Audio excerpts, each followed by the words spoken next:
Wow. All right, everybody. Hey, wow, what a day, dude. My head is spinning right now, Tony. It's been a very, very eventful day here in the polymath particle community, hasn't it, man?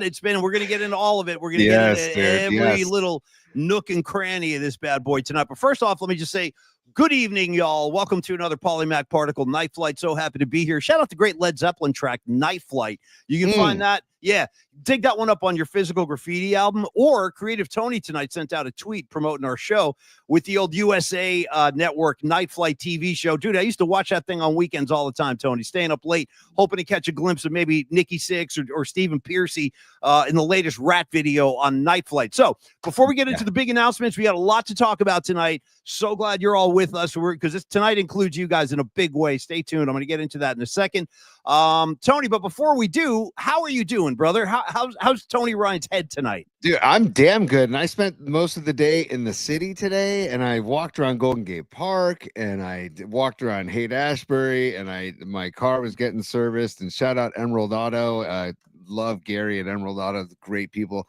But walking around San Francisco, out of great people. Oh, they are. No, I believe. When you get a mechanic you know and trust, you hang on to him for dear life, or her for dear life. And so I've hung on to this guy for decades. You got to. Decades. Yeah. And he's a great dude. He has a great staff. Everybody. Anyways, Emerald Auto in the what is he? He's like 12th in Judah in the city. Anyways, beautiful day in the city. Walked all over the park. Did a ton of listening to some podcasts, and anyways, it was just a great day. So I'm good, man. And then of course the news breaking of the Bay Area sports collective that we're going to get into. I know. Lots to get into tonight, man. Joey. Yes. No. Slow your roll. Hold your horses, kid. Hold your roll. Slow your roll. Whatever you want to say. Slow that is down. Or as they say today, Tony, pump the brakes, dude. Pump the brakes on that. I know. We're going to get into Joey Bosa. We're going to get into all of it, but there are matters of business to attend to. So before we go anywhere, let's shout out our great friends at Longbridge Pizza, our first sponsor on Polymath Particle. Ooh, look at the snazzy new layout you got there, Tony. Giants colors. We got some. We're getting into baseball mode. By the way, you see Harrison got rocked today. I think he gave up 5 earned runs in like I think like a third of an inning. I'm not kidding. No, it was ugly. I just saw the number. Yeah, our guy Sons of Johnny LeMaster tweeted, dude, Harrison better cut the crap or he's going to start the season in Sacramento, dude. Oh, that is not good. Good. I'm only laughing because or else I'd be crying otherwise. So but sorry, I took us off the path. It's my bad. So Tony, let's talk Longbridge Pizza. Shout out Neil Zanardi. That's my main man at Longbridge. He's down in San Diego right now, like a gangster, just hanging out down there. Nice. I think he's in Carlsbad, just being a gangster down there. Neil, we miss you. We love you. And I'll see you again soon. But in the meantime, if you haven't been to Longbridge Pizza yet, please get over there, 2347 3rd Street.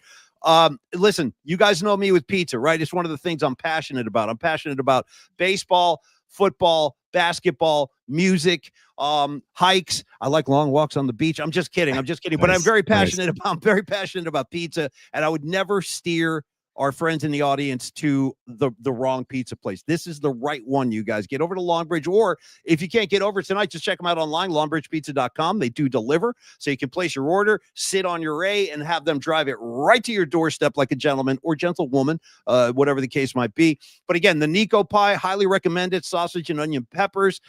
Tony's a fan of the square pizza. You know me on a chicken parm Wednesday. Tony, is it a coincidence? I feel like a lawyer in a courtroom. Tony, isn't it true? Isn't it true that you enjoy the chicken parm sandwich on Wednesdays? Yes, it is, Your Honor. But Tony, is it a coincidence that we got chicken parm Wednesday on the same day of the week where we offer our night flight? Coincidence? Dude, I'm asking you. No, it's the universe. The universe works in ways that we can't even put into words, Paulie. I also want to talk about Longbridge because Chase Center, it's 3 blocks away from Chase Center. Yeah. Then the Chase Center's going off this week, dude. They had the Deftones there last night. They have Tyler, the Creator, there tonight. They have Mary J. Blige there Friday night, and then they have the Dubs and Pistons there Saturday night. So it's like if you're going to any of those events, go to Longbridge Pizza before or after. And if you're coming from the peninsula, take Caltrain. It's a 7-minute walk from the 22nd Street station. Get off and go to Longbridge Pizza, 2347 3rd Street. So check it out, Tony. True story. Yeah, stop on by, join the Vibe Tribe, enjoy the great pizza, enjoy the sounds of everybody from Jimi Hendrix to the Rolling Stones to the Grateful Dead to the Jerry Garcia Band, and then the crown jewel I heard last week, they were pumping live Jane's Addiction, dude. Live, not just studio Jane's Addiction, live Jane's Addiction. That's where the real shit happens with Jane's. But anyway, it's a great experience. And Tony, before the USF game Saturday, went into Longbridge with my friends, had a table for 4. Neil took great care of us, and we walked to the USF game. It's a totally manageable walk. It's great. Just cruising 3rd Street. It's great. Yeah, and do yourself a favor if you're heading into Chase, like Tony said, or maybe going to the Warrior game on Saturday. Forget about parking near Chase Center. It's a freaking madhouse. Park over by Dog Patch. There's plenty of spots over there. You can have a nice leisurely walk after you enjoy Longbridge Pizza. Okay, that's Longbridge for tonight. We'll hit them again on the way out. But for now, Tony, today was a big day.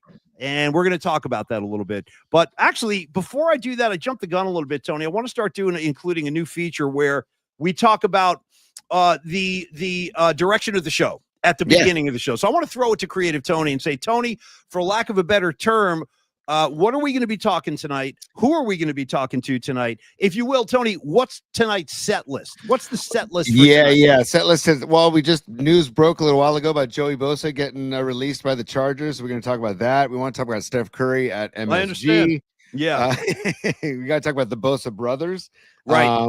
We got to talk about the Dubs and their huge win against the Knicks and the Dubs Nets tomorrow as well. Steph Curry freaking owns Madison Square Garden. More on that later. Tony, go ahead. He does own it. He loves the garden. He loves the garden like I do. Me and Steph Curry, we're 2 peas in a pod at MSG. Tony, go ahead. Absolutely. I've got some good numbers on that too as well. There's also some craziness about this. I saw a story about a Purdy trade with the Titans. I wanted to bring up to you later, Paul. Cut the ass with this. I wanted to bring up to you also. I wanted to talk to you about DK Metcalf and Tyler Lockett. Metcalf wants to be traded. Lockett is basically, he got released as well. So there's a lot of things happening in this offseason, and the Niners are being brought up constantly with all these people that are getting released or want to be traded. So Creative Tony, and we're also going to the first day of Lent, Paulie. I want to talk to you about Lent later. Yeah, is today Ash Wednesday? By the way, yep, today's Ash Wednesday. Yeah, I saw some people with the ash. By the way, shout out to this guy I used to work with. This guy named Sal. This is a guy, Sal Rosito. You want an Italian from Brooklyn? That's Sal Rosito. Sal Rosito is a guy I used to work with in New York City many years ago. And dude, you ready for this? This is back in the days where you could smoke in the office. Okay. Imagine that. That's a true story. People used to just drill butts at work in their office. And check it out. This is like the early 90s in New York City. People were still smoking all over the building. And Tony, a lot of people might not know this, but I like to throw this out there once in a while just for the comedy effect. Paulie Mack, the one and only, as I wear my very elegant Santa Cruz Grateful Dead shirt, I worked in the high fashion industry, swear to God, at Salvador Ferragamo, Fifth Avenue, New York City. Look it up. I was there. Doing what? What were you doing? Customer service, taking phone calls, placing orders for like $3,000 pair of shoes. Swear to God. So it was a job. It was a young Paulie Mack. I was running around the Grateful Dead shows, and Salvatore Ferragamo funded me on tour. Thank you, Ferragamo. But anyway, so good. You had to have, Tony, even if you were a non-smoker, you had to have an ashtray on your desk just in case, like the boss came in and wanted to smoke in your office. You have to have an ashtray for him. And dude, how about that? Like there used to be ashtrays in cars. They're no longer in cars. Great call. The fact that you used to be allowed to smoke on an airplane, dude. Well, listen, that used to be legal. Hold that thought. I want to tell you a story about smoking on airplanes. I want to do that for you in a minute. Let me make a note so I don't forget. In the boys' room. All right, so smoking on airplanes. Don't you give me up with your rules. Tony, question. Everybody knows that smoking ain't. Sorry. Tony, question. Now that you've already predicted the set list for the night, now I already have like additional content to add to that. Come on. This is like Eddie Vedder writes the set list out, then he brings it to the band, and then the band discusses it. And then they say, well, hey, Eddie, I want to play this tonight. Okay, we'll add that in. I'll scratch. Can you imagine how stressed out he must get when he's writing his set list? I think if you remember you watched Tour Diary, right? Road Diary from Springsteen. Did you watch the Springsteen? I want to play Even Flow tonight. I want to play. Paulie, did you watch the Springsteen Road Diaries? I did. And so, did you talk about how Bruce was talking about that set list? Now, that set list was so important because they wanted to pass along a message in each show. And I'm like, I love bands that take that much time and thought and put that much effort into making their set list. And so, we're going to do the same for our PMP Army. Okay, so before I get too far afield here and before I get lost in the woods, I got to go back to my original point. So Ash Wednesday, happy Ash Wednesday. Everybody enjoy yourselves. Say a prayer. I got to say this, though. This guy, Sal, that I used to work with who smoked, ready for this? He would come into the office, take his thumb, put it in the ashtray, and then give himself a cross and be like, yeah, I can't make it to church today, but here's my Ash Wednesday. So, dude, he would put cigarette ash on his forehead. That's a true story now. This is how they used to roll in New York City in the early 90s. Yeah, man. Right on the forehead. The thumb, ashtray. Wow. I'm all set now for Ash Wednesday. Okay, that's one thing. Smoking on airplanes. Here's number 2. And then we're going to get into the big announcement. Okay. Yeah. It's a true story. I see Rags is in the house tonight. Rags, this is a story that concerns your brother.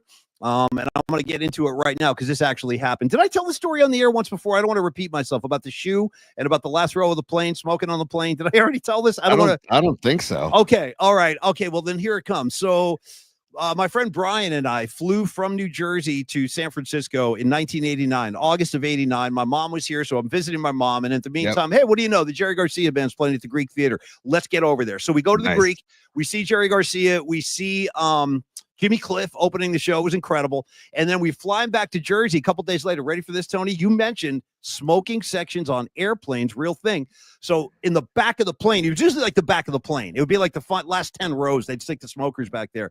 So we're sitting back there. This is 1989. This is a long time ago. My friend Brian goes, you know what I'm going to do? He goes, I'm thinking about firing up a J right now. And I go, whoa. Cut, dude, stop. They're going to arrest us. You can't smoke weed on the plane. Jeez. Ready for what he does, dude? Now, he somehow produces like a previously smoked J, which has now become a little nub. And a roach. If you will. A roach, if you will. So now we're in the last row of the plane. There's smoke everywhere because of all the cigarette smokers. But I'm going, Brian, don't freaking light that thing. Don't light that. We're going to get in big trouble. You can't smoke weed on planes. He's like, I don't care. I'm not going to be stopped. So he takes off his shoe, lights the roach, takes a big pull, blows the smoke into his shoe. I'm just telling you what happened. I was sitting right there. Yeah, it's a true story. So smoking on planes, check, done it. I've done it. And then some. He didn't get popped? No, nobody said a word. Nobody said anything. I don't even know if they could smell it. That's the point. There was so much cigarette smoke on the plane, like I think it just blended in with all the other smoke. Dude. Well, the almighty Bob Marley wants to check in. Herb is a plant. Herbs are good for everything. Herbs are good for everything. Herbs you know what I like about everything. 3 times is even better. I like the rhythm of that one. Herbs are good for everything. It's almost like a lyric. Yeah, he's like he's scatting. Okay, Tony, so enough dancing around the big story. Let's dive right into it. Creative Tony and I are very, very happy. If you didn't see the news of the day, we're very happy to bring this announcement to the Polymac Particle Show tonight. We are very happy to announce the launch of the Bay Area Sports Collective. Tony, some applause, if you will. Yeah, absolutely. Thank you. Yeah. So this is a brand new venture involving some good friends of ours from the San Francisco broadcasting community. Tom Tolbert, for example. Ever heard of him? Exactly. Tom Tolbert, Bay Area freaking legend. He's part of this network. Polymac and Creative Tony, we are bringing the Particle Show right over to the Bay Area Sports Collective. My other good friend, Jumpin' Johnny Lund. I love Jumpin' Johnny Lund in the John Lund Unleashed show.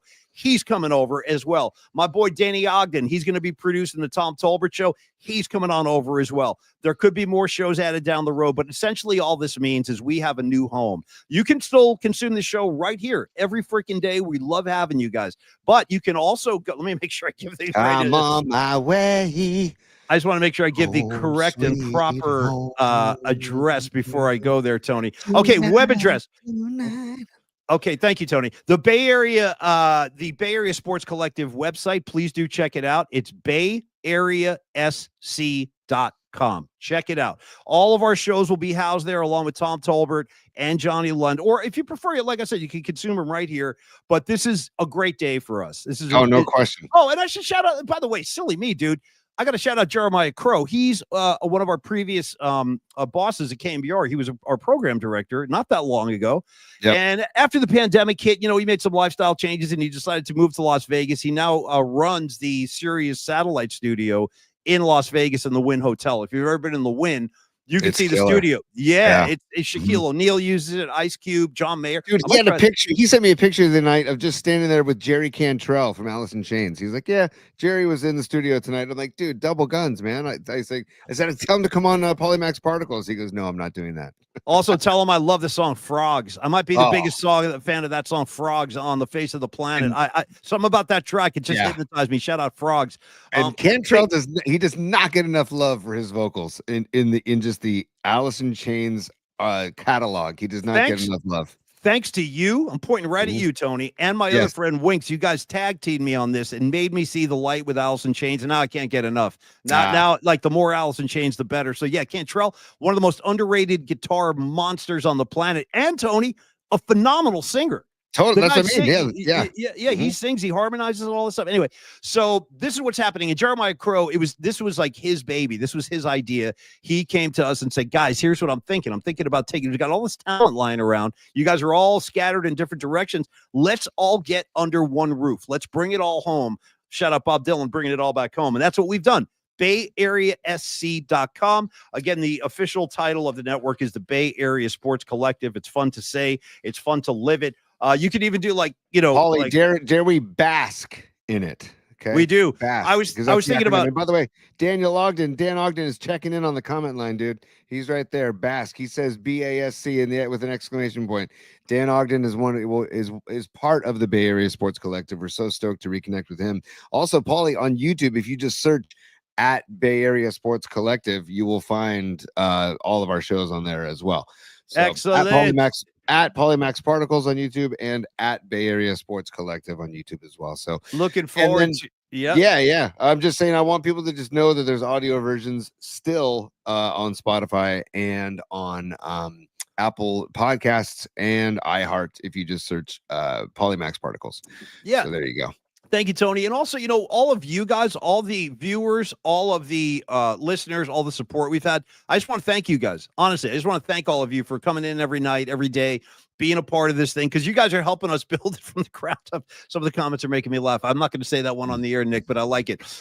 So you guys, thank you. Okay, none of this would be happening without you. By the way, Rag's very concerned. We're looking for John Joseph, and we can't find him. Rags, let me know when he turns up, because he's a vital part of this whole thing. He really is. He's one of our great supporters. And it's like Jerry Garcia, Tony used to say all the time, without the audience, there's no show. Right. And I completely agree with Jerry on that, and most matters, actually. Garcia speaks, I listen. But I agree with Jerry, and I want to thank you guys once again. Thank you for helping us along. Thank you for all this. In fact, I see a super sitting up there right now, Tony.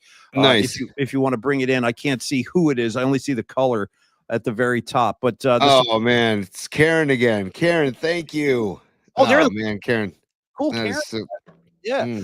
And I see like a red frame or something, Karen. I don't know what's going on, but I like your glasses, and I appreciate the support so much. Yeah, absolutely, Karen. Thank you. This stuff would not be happening if believe me, if there was no audience, they wouldn't be interested in bringing our show over. So thank you guys again for all the support. Now, Tony, last week. On that note, it's the reciprocity, right? It's like what they give us. We give it's like it's reciprocal. They give us so much content for the show, and we try to give content, and it's like everybody's giving each other content, and it's so appreciated.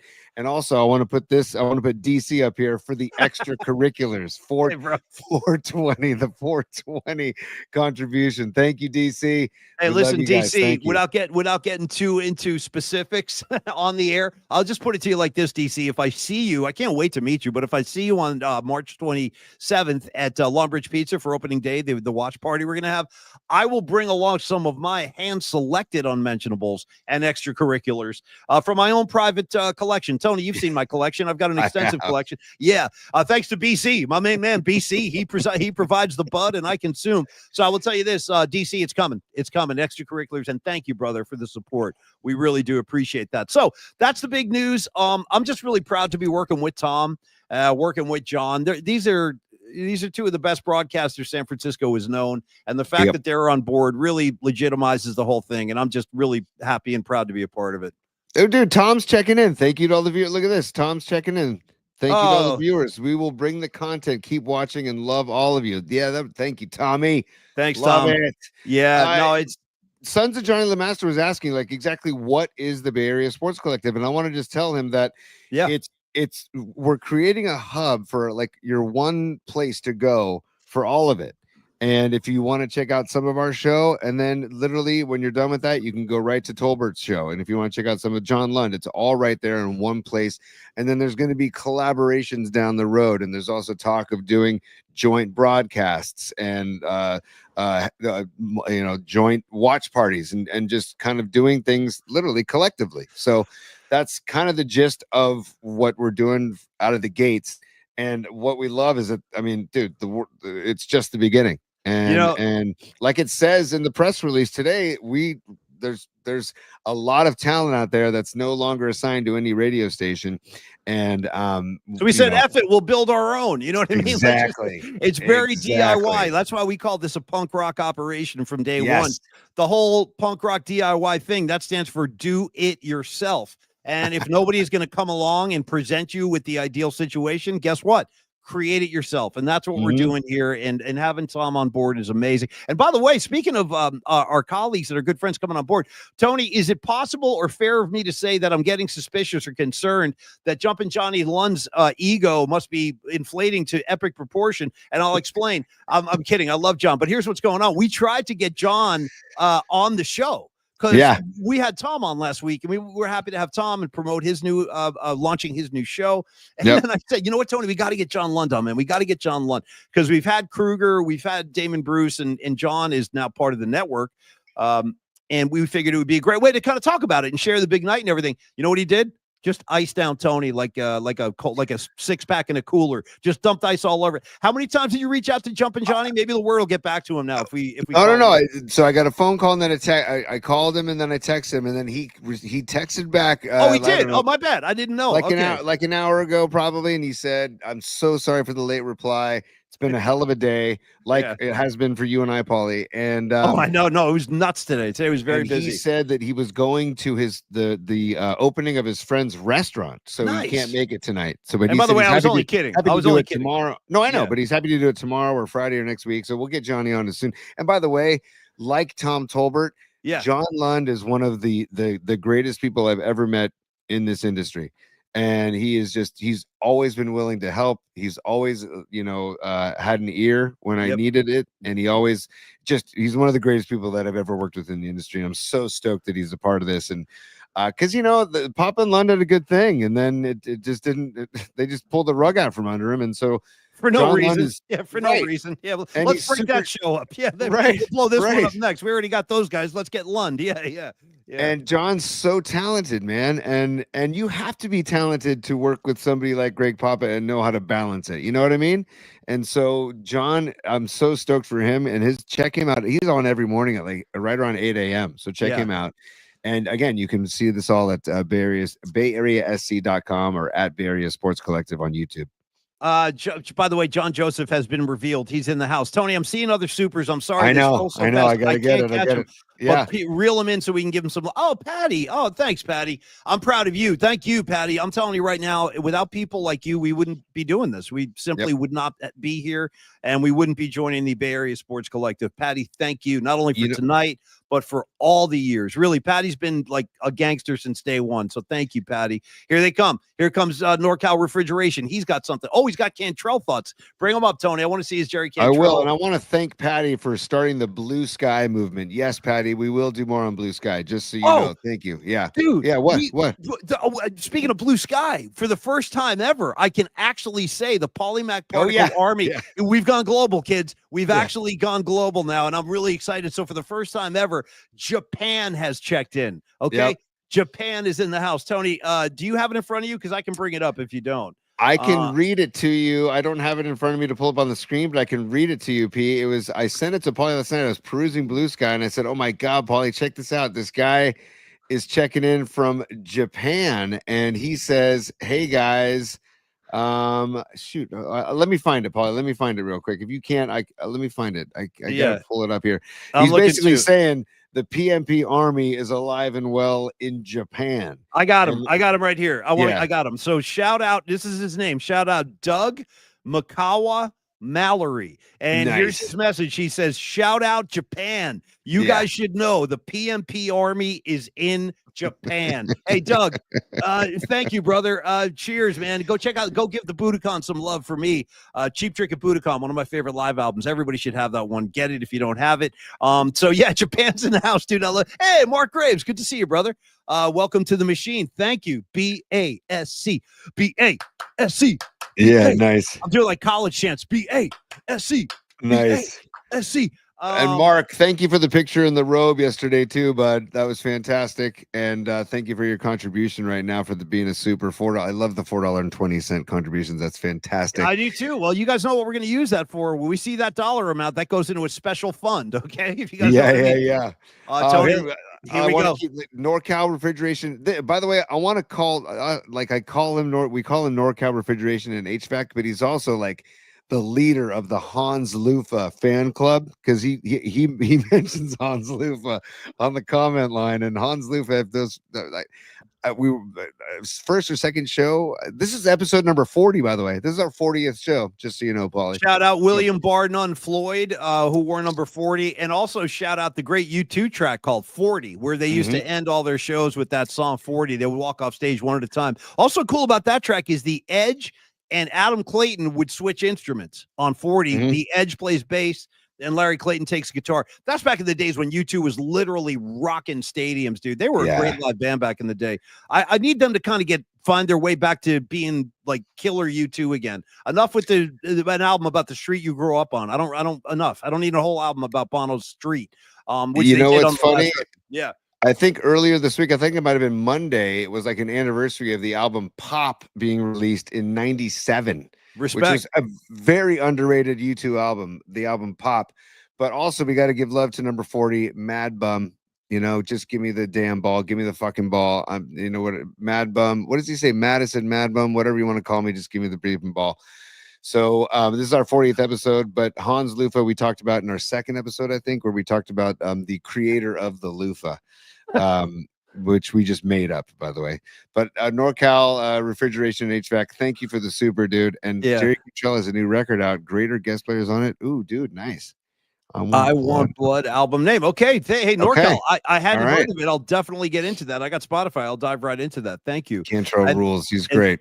Thank you for your donation as well. I see. Here he comes. Here comes the big guy. He's flexing his muscles. Get him up there so we can give him some love. This is what he does. Sons of Johnny Lee comes in hot, bro. He comes in hot. Sons of Johnny LeMaster with the Johnny Lee picture, which I love. Extend the show to 9:30. Added a fourth Pearl Jam Shay. Dude. To the sketch attending in Pittsburgh night one. Ooh, nice. Oh, is man, that that's gonna be great. Are these outdoor shows or is that an indoor? Because I've always wanted to go to that Pirate Stadium and I never have. Oh, PNC Park. That park is gorgeous right there on the Allegheny.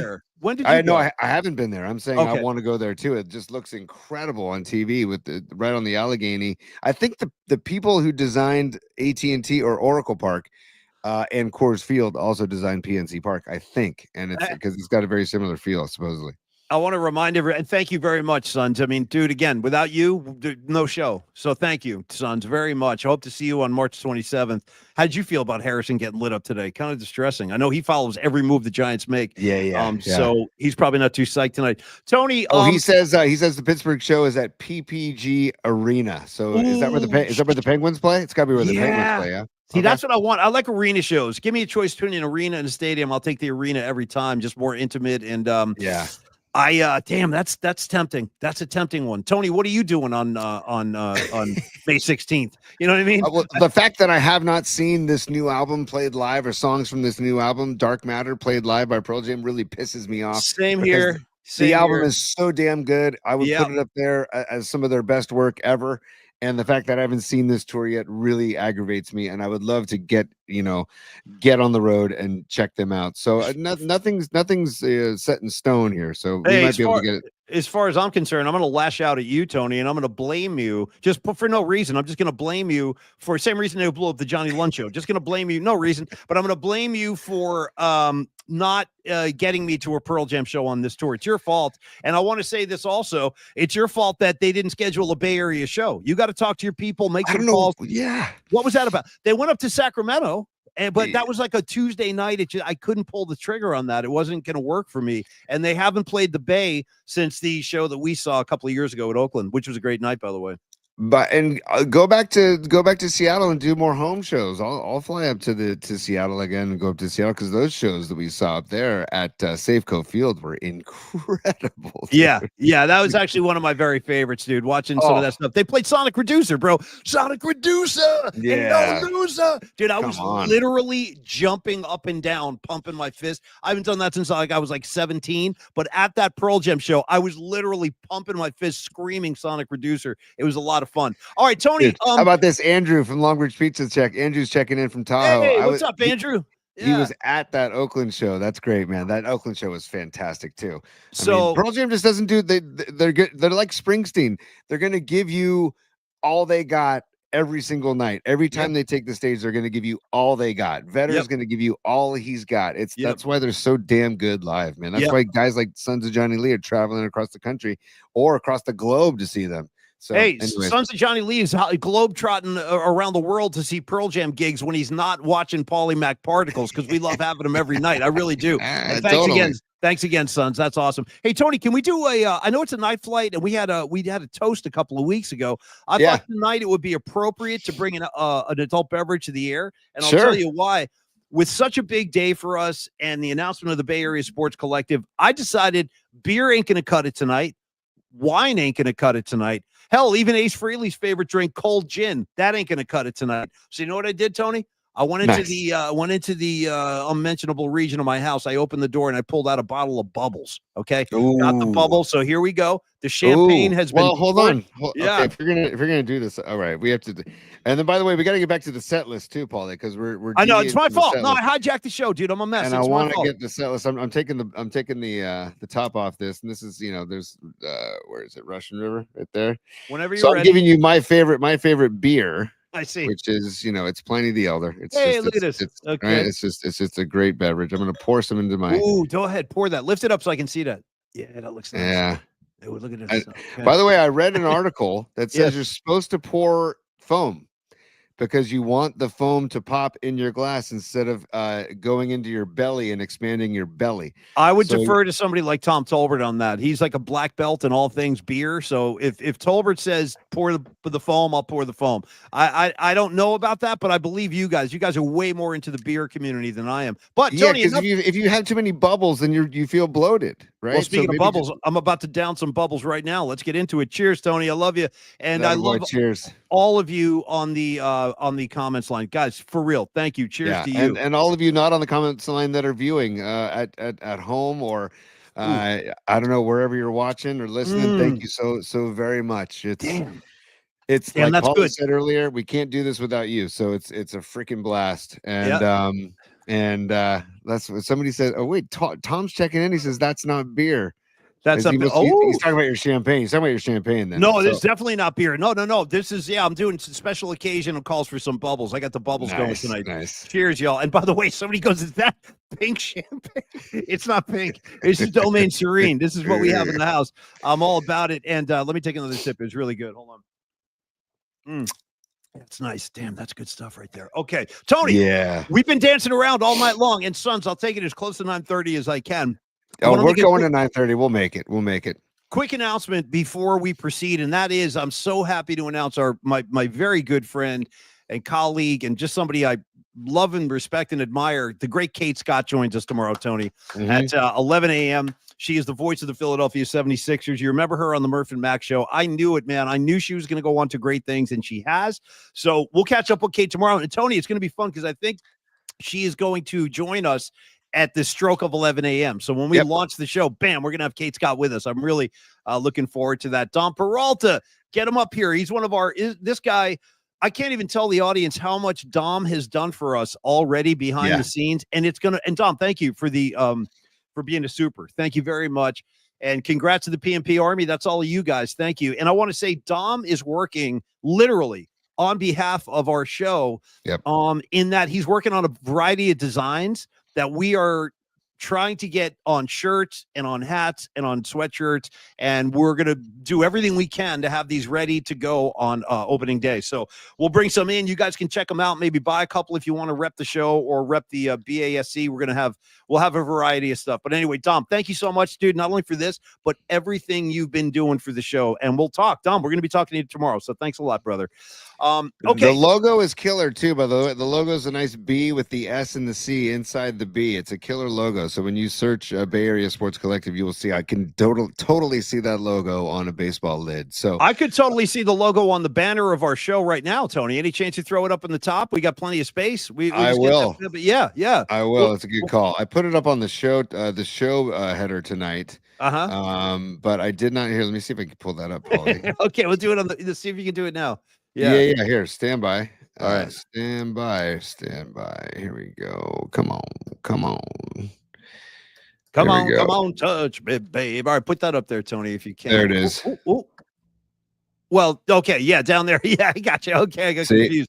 Yeah, there we go. The so on the bottom BASC. left, so it's on the bottom left, the B and the S and the C. It's a killer logo. So I can see absolutely in Giants colors or Niners colors or Warriors colors or Sharks colors. You know, we could mess around with that. We the Oakland A's colors, where I'm going to always call them the Oakland A's. Yeah. Or Oakland Ballers colors, because you got to support the Ballers now in Oakland. You think about this, Tony. And thanks for putting that up there. Yeah, but tomorrow we'll work on getting that logo up so you guys can look at it every day. Enjoy the splendors of the Bay Area Sports Collective. Yeah. Speaking thank you, Dom. A's, I just want to say also too, Paulie, thank you, Dom, not just for the super, but for the work you've done behind the scenes, man. You are a super talented dude, and I feel very fortunate to have crossed paths with you, dude, and look forward to collaborating down the road. And the people that we have met through this show already, Paulie, in just 40 episodes, it's just a wonderful ride already, and I look forward to so much more down the road, man. It's going to be great. And you want to get back to the set list, P, or we have Tony's top 3. We got Bookmarks. We got Curry at Madison Square Garden. Yeah. We got a lot. Okay. So why don't we do this? Just a word on the Warriors from last night. Another great night at the Garden in New York City for the Warriors and for Steph Curry. On Draymond, I'm just laughing at your reaction. I know I feel the same way. It's nice having a cold adult beverage during the show. It's the way to go, man. Yeah. So Warriors win again. They are 3-1 on this road trip. I got to tell you, the first half, I was getting a little stressed out. They were 5 of 23 shooting from 3. It didn't look like it was going to go their way. And then they just popped in the second half and beating a good Knicks team on their own floor. That's a team that's been playing really well. And the Knicks can score a lot. And think about this, Tony. They're now 9-2 with Jimmy Butler. And Steph Curry just putting on that show for New York City, man. It's just, he's talked about it openly. He did after the game. He did before the game. He just talked about what that building means to him and the electricity that runs through that place. You know, we should ask Tom about that next time he joins us. Yeah. Just ask him like what it was like for him, or Tom would be a good guy to ask like what his favorite arenas to play in were. Sure. I got to think the LA Forum had to be special to him growing up, like in the Los Angeles area. I don't know if he was a Laker fan, but I'm assuming he was. Do you know, Tony? Was he a Laker fan growing up? I don't know. Actually, it's a great call. I know he was a Dodger fan, and then he kind of like migrated to Giants when he moved up here. But then he went to Angels. Dodgers, then Angels. And I'm not sure about the Lakers. That's a good question. I know that he was big on the Showtime Lakers and just all kinds of respect for that era of basketball.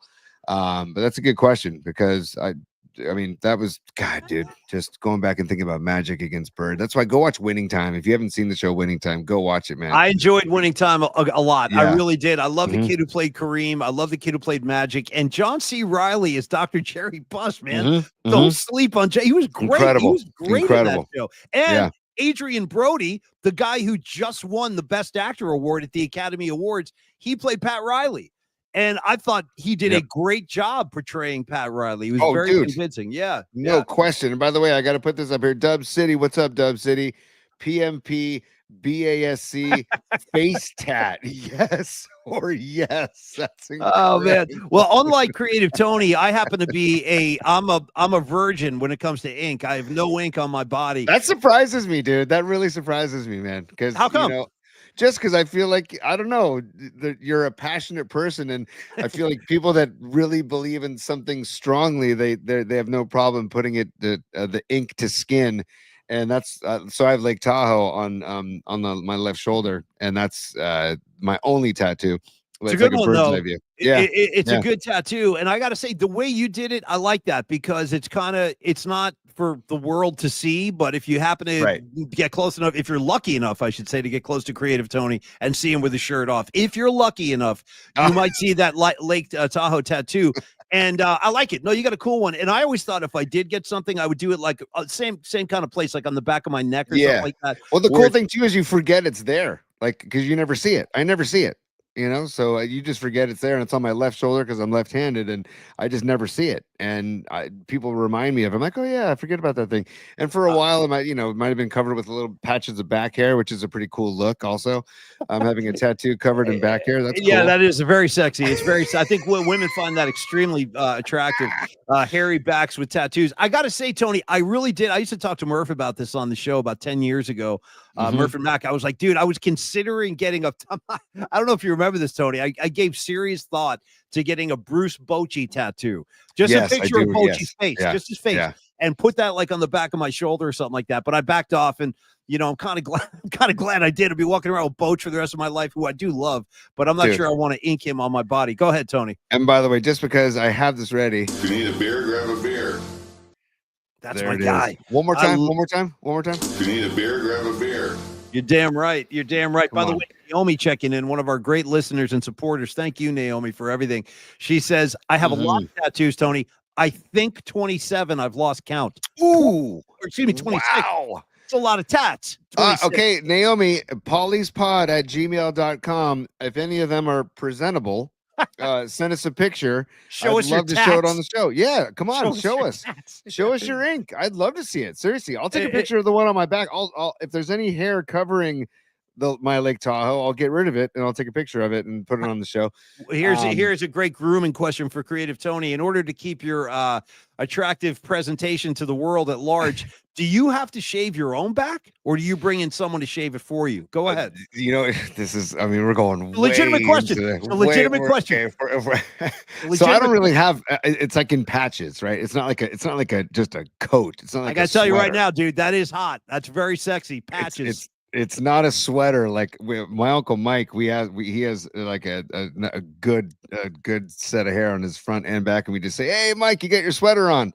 So mine's not a sweater, but it's in patches, and so my children have actually taken it upon themselves, and they enjoy it with clippers, and they'll just trim my That's back. a hell of a scene. And since you We mentioned did patches, it in Hawaii. We did it in Hawaii in November. I was like, since come on, you kids, let's go.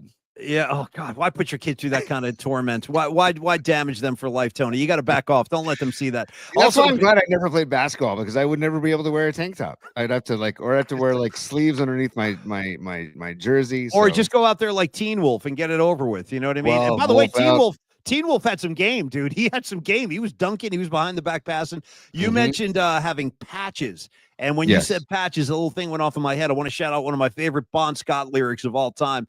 Bon Scott of AC/DC, my favorite era of that band. There's a great song called It Ain't No Fun Sitting Around Waiting to Be a Millionaire. That's the name of the track. Great track. Look it up.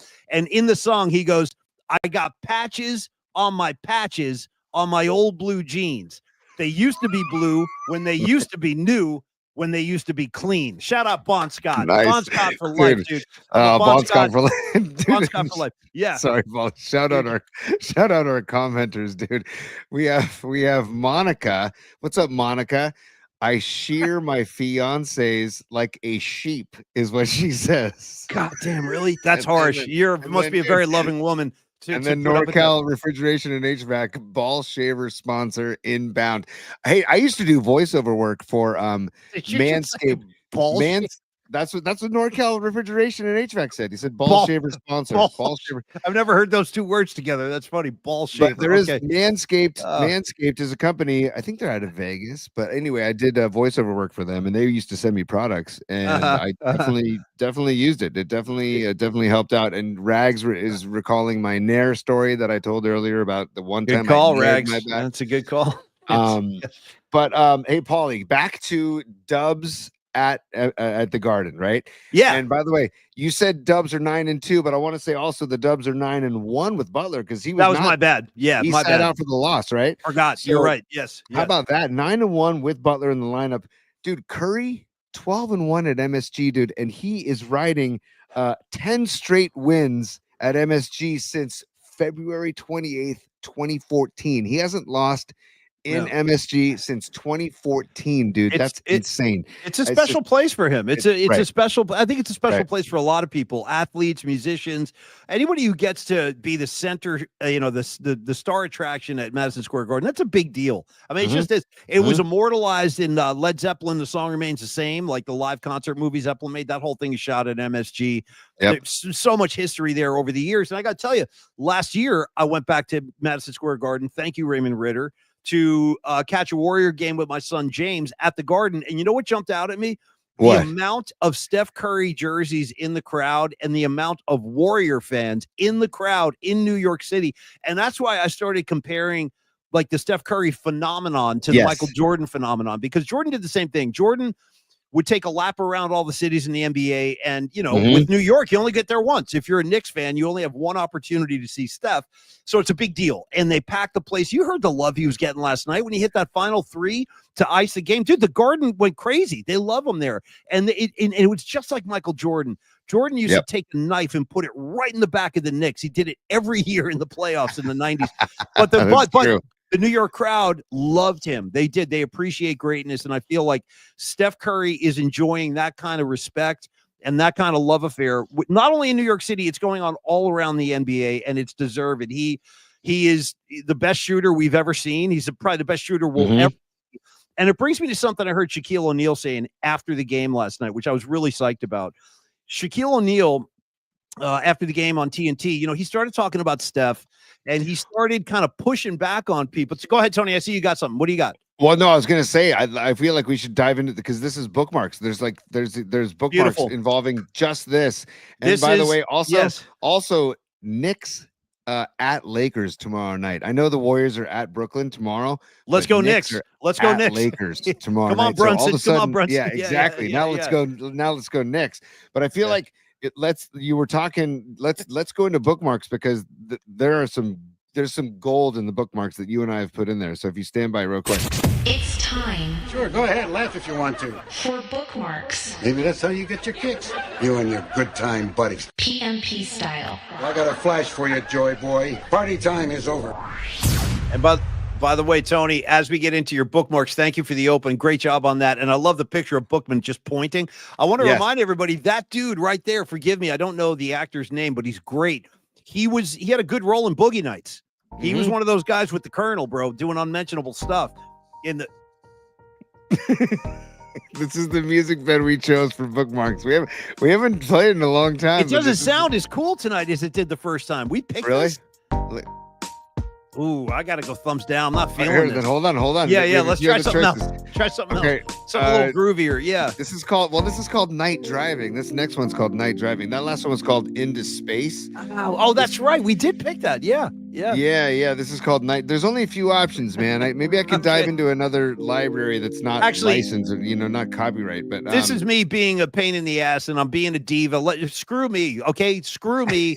Keep Into Space going. It's my bad. Or we can just feed the ducks, dude. We can just feed the ducks. There's always feeding the ducks. And just let the ducks. I prefer to feed the ducks. Fine. Yeah, it's much more comfortable for me. Sorry, Tony. Thank you, man. No, that's fine, man. See, Tony, people don't realize how much Tony is doing over there. I don't even know what Tony's setup is anymore.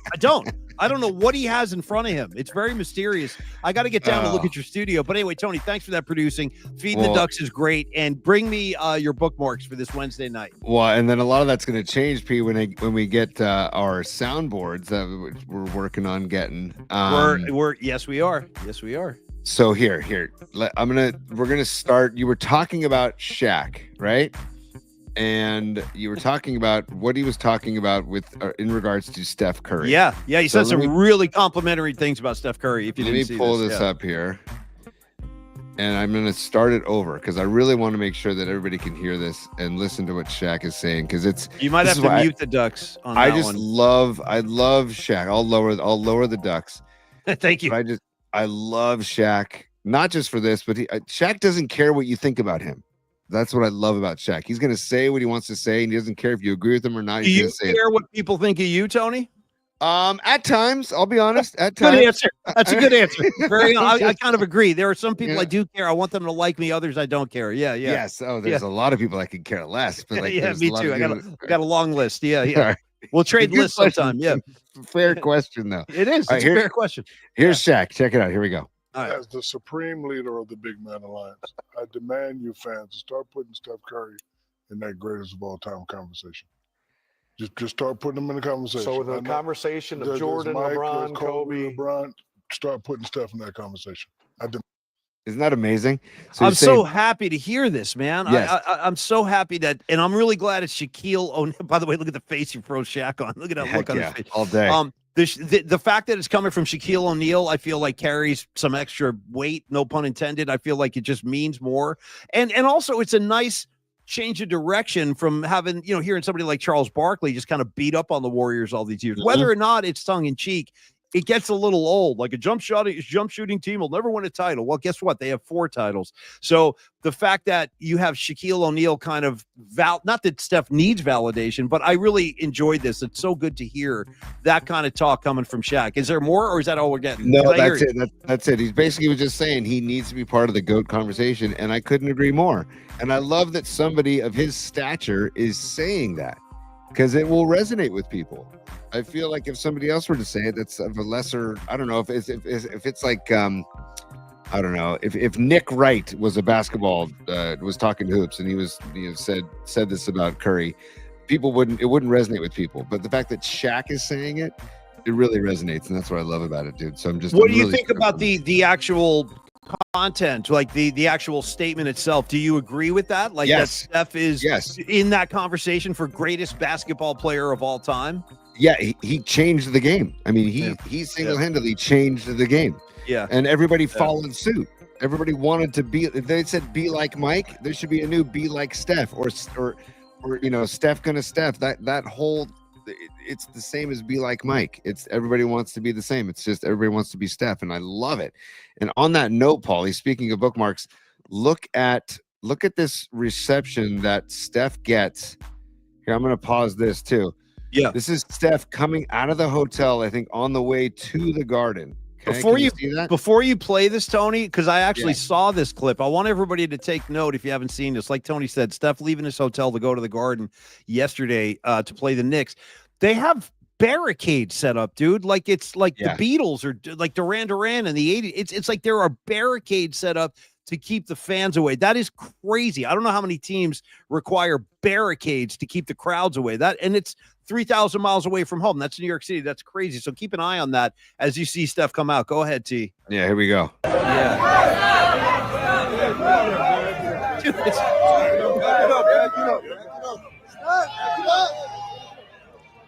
at that. Yeah, no, it's so cool. It's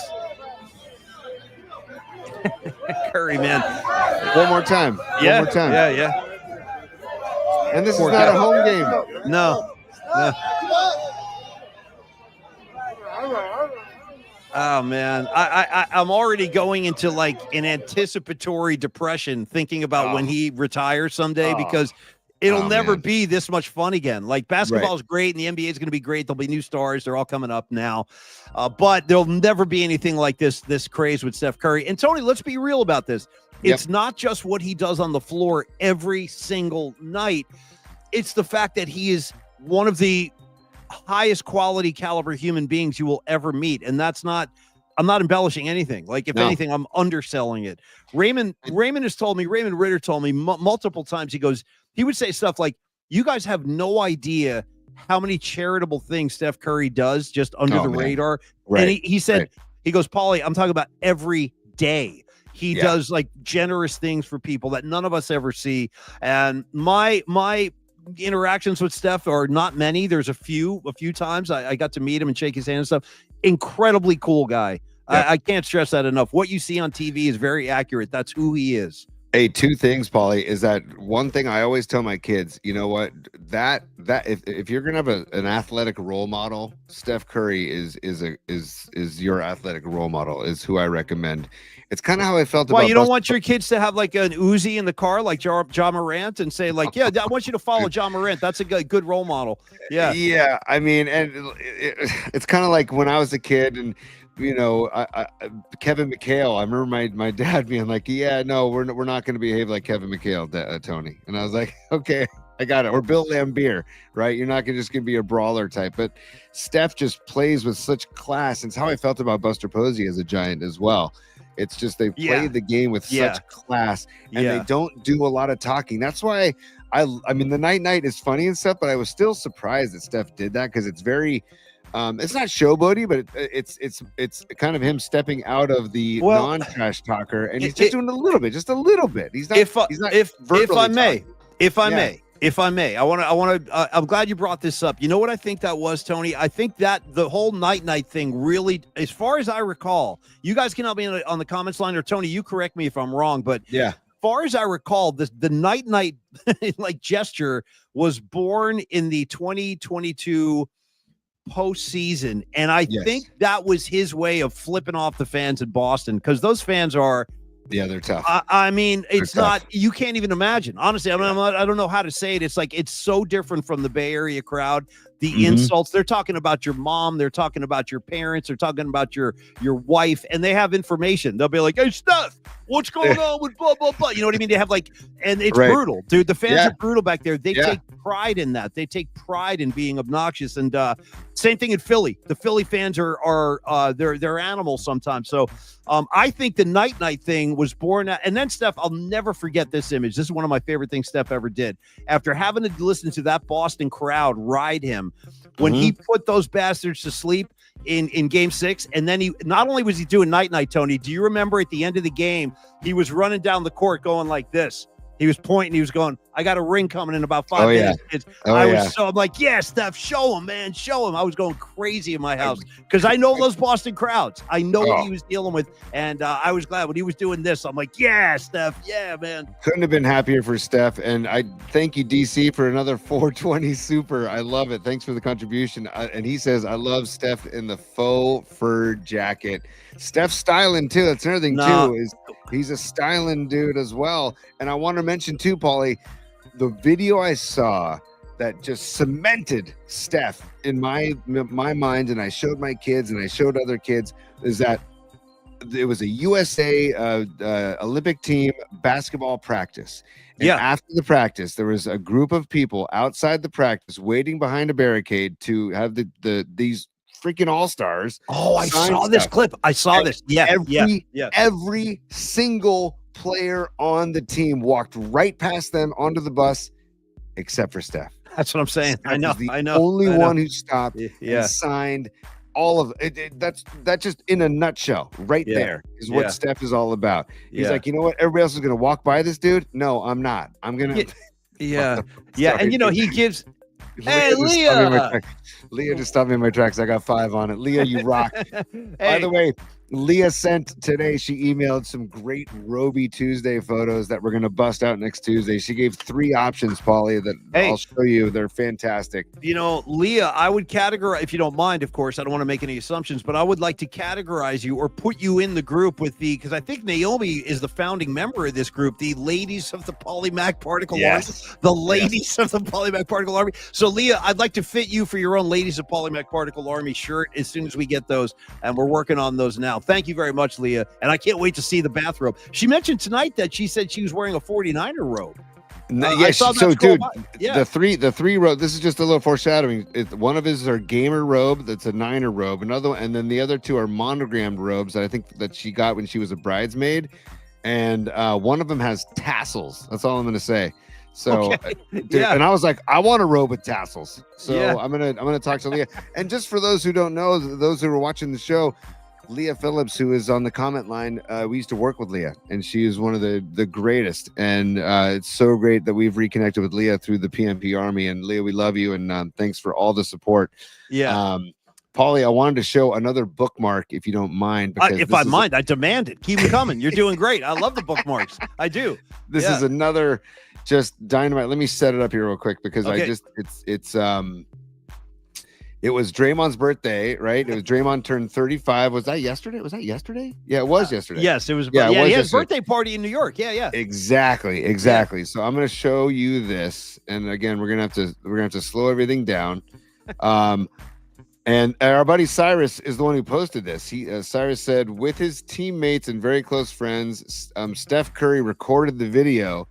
Draymond's 35th birthday wish was. I'm going to enlarge this.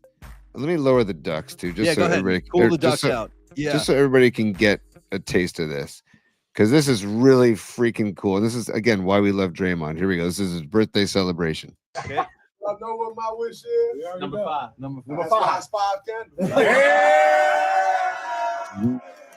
Let's watch it one more time, Paulie, just so we can get a piece. One more time. Y'all know what my wish is. Number five. Number 5 candles. Hell yeah, Draymond. Hell yeah, man. Blow those Did you see the candles out. cake, by the way? Look at the cake. Did you see that cake? Look I at the couldn't cake. really. Is there any way you can lighten that? It's hard to see the cake. It's Oh, no, it's right a there. Warrior cake. In I the see middle, it. it's a Draymond jersey on the cake. It's 2-3. It's a 2-3. What color? on the- What flavor is blue frosting, Tony? What Ooh, flavor well, is that? Well, Yeah. Paulie, if we don't want to get too technical, but it's probably fondant. Just I know this because I have bakers in my family that use see. fondant. I see. it's What a is very- fondant? I've never heard of that. What is Fondant that? is like a very thick sugar. Oh, it's that good for is your like for- arteries. Yeah, it must be good for your arteries. Yeah, and your overall health. Yeah, It's a very thick sugar. Right. It's a decorative sugar that you can use for making very fancy cakes. There's You know a lot what's of funny? cooking shows you can watch on Netflix. Like Is It Cake is actually a really fun show to watch on Netflix because they make these really like life. Where do you get this shit? Who is it cake? That's the name of a show? Comment Who's line fun- back me up. Somebody on the comment line back me up. I Is It believe. Cake? I'm just saying, who's Is It funding Cake? these shows? Like, in what conference room is somebody signing off on? Is it cake? Yeah, that's good. Let's throw a few $1,000,000 into that. Like, who in God's name is watching this? Beyond All right, Robot Centaur has my back. He says, "Is It Cake is great." Thank you, okay. Robot. I'll live and learn. I don't know. So, about Paulie, that, what they do is they'll put like an Air Jordan shoe on a plate, and then they'll put a cake of an Air Jordan shoe on a plate, and you have to guess which one is cake and which one is the real shoe because that's how identical they look. How And would you feel if I told you I've got other programs I'm more interested in watching than the show about the cake that looks like a shoe? I don't know if this is mindless fun. Sometimes you need mindless fun, Paulie. I see. Okay? I see. Okay. I understand. I go to the Beastie Boys when I want mindless fun. You know what I mean? I listen to Check Your Head and pass the mic. All right, Nice, Tony. nice. That was awesome. I love the yeah. birthday Draymond video. And I'm telling you this right now, Tony. I really love the fact that I think it was during the All-Star break when Draymond Green just happened to drop this pearl. He goes, "Yeah, we're going to win the championship this year." He just said it out loud. Yes. And everybody was like, "Oh, Draymond, that's so funny. You guys suck. You're a 10 seed. You might not even make the play-in." Guess what? Fast forward 11 games. They're 9-2 in those 11 games. And now I think this is something that we can start to seriously talk about as we get closer to the playoffs, because I think it's great that Draymond said that, Tony, because let the younger guys hear that kind of talk. Like let Moody and Quentin Post and Pat Spencer and all those guys, let them hear that, you know, Trace Jackson Davis, that's the standard. It's not about, hey, I hope you make the playoffs this year. Draymond's talking rings, and I like that the young kids hear that, and I think that's psychologically good. I hope Paulie, it is anyway. we're all about vibes here, right? The vibe tribe, the particles, the vibe on this team has done a 180 since Butler came to town. It certainly seems that way. But it's also like it's the whole rising tide lifts all boats theory where everybody has elevated their game. And can we do a cheers to Spencer? Because he was just now added to the roster for the playoffs. Let me grab my champagne. Dude, there you go. I'm raising a glass of champagne on the show. Yes, cheers to Spencer. Seriously, cheers to Spencer because the Warriors made him. He's available to play on the postseason roster, which is great. He's earned it, man. That's great. And by the way, can we also do a cheers to my guy Moses Moody? I just want to throw this. I love the kid, and dude, the Dubs he started 14 games this year. They're 13-1 when he starts. He's averaging almost 12 points a game. I think it's 2 or 3 threes he's averaging when he starts. I don't know. There's By the way, something about the Moody starting. What do you give me for Tony's overall fascination / almost like borderline stalker when it comes to Moses Moody, and Paulie Mack's borderline stalker fascination for Pat Spencer? Nice. It's like it's a dead heat because, dude, I'm a Pat Spencer junkie. I love when that dude's on the floor. I really do. I love the way he plays the game. He's very athletic. He seems like he's a really smart player. And I talk Pat Spencer every time I get a chance. And you talk Moses Moody. I like Moody, dude. On a daily basis, Yes, I do like Moody, and I also just shout out because I think the name Moses belongs in just the 10 Commandments, and then it also belongs in basketball. I got it, right? Yes, thank you. Right, and by the way, Mark Graves, you're right. You're on point, Mark Graves, in the comment line. And Paulie, I think you know the answer to this. So I'm just going to ask you. Do you know what sport Spencer played in college? Lacrosse. Yeah, like Jim Brown, just like Jim Brown did. By the way, shout out to another what's up, Christian Hammer? What's up, Eugene? I'll take a Cookie Puss and call it a day. Not bad. Good track. Cookie Puss. Look it up by the Beastie Boys. I'm with you. I know Cookie Puss. I know Cookie Puss. The old Carvel. Yeah. Hey, I want to shout out shout it out loud. Sorry. I believe it was Dub City who, because they'd already scrolled by me and you're gone, but I think it was Dub City who posted that Jimmy Butler is the best Butler since Geezer. Ooh, nothing but love on that take. one. Nothing That's but love. And by the great way, for the uninitiated and the uninformed, Geezer Butler is the legendary bass player of Black Sabbath, and he is a monster bass player, great musician. And Paulie, a recommendation you've given me that I've not taken yet is that he has an autobiography out. Correct? I recommend, dude. It's a good book. It's a good book. Yeah. But also, doesn't he voice the audiobook of the autobiography? Correct. That's like the new kick I'm on now. Yeah, that's right? like my new kick, Tony, is when there's a new book out that I'm really interested in. I've been buying the audio versions and I listen at night, like when I'm going to sleep. So yeah, for like a couple of weeks, I had Geezer Butler telling me Black Sabbath stories as I was going to bed. Let me give you a quick one, just since we brought it up. It's a good one. So the guys in Sabbath, Ozzy, Tony Iommi, and Geezer Butler had this thing where they would all pick on Bill Ward, the drummer. Like over the years, they used to terrorize him. And Bill Ward was a notoriously heavy drinker, right? So Bill Ward would get wasted after the show. He'd pass out somewhere, the bus or the hotel, whatever. And the guys took to, ready for this, Tony? Lighting him on fire. They just got into this thing where they were like lighting his pants on fire. I remember you telling me about this. They'd light his shirt on fire. And then one night, dude, and then he'd wake up and they'd stomp it out and a big laugh. But then they actually had a mishap because after one, and they were lighting them on fire for years, apparently, after shows, just lighting them up. And then, Tony, there was one night, 10 years into their career or something, Bill Ward passes out as usual. Here comes Tony Iommi with the lighter fluid. Oh, dude, no. He doused him in lighter fluid, threw a match at him. The guy went up like a fire. Yeah. So now Bill Ward's engulfed in flames. Okay.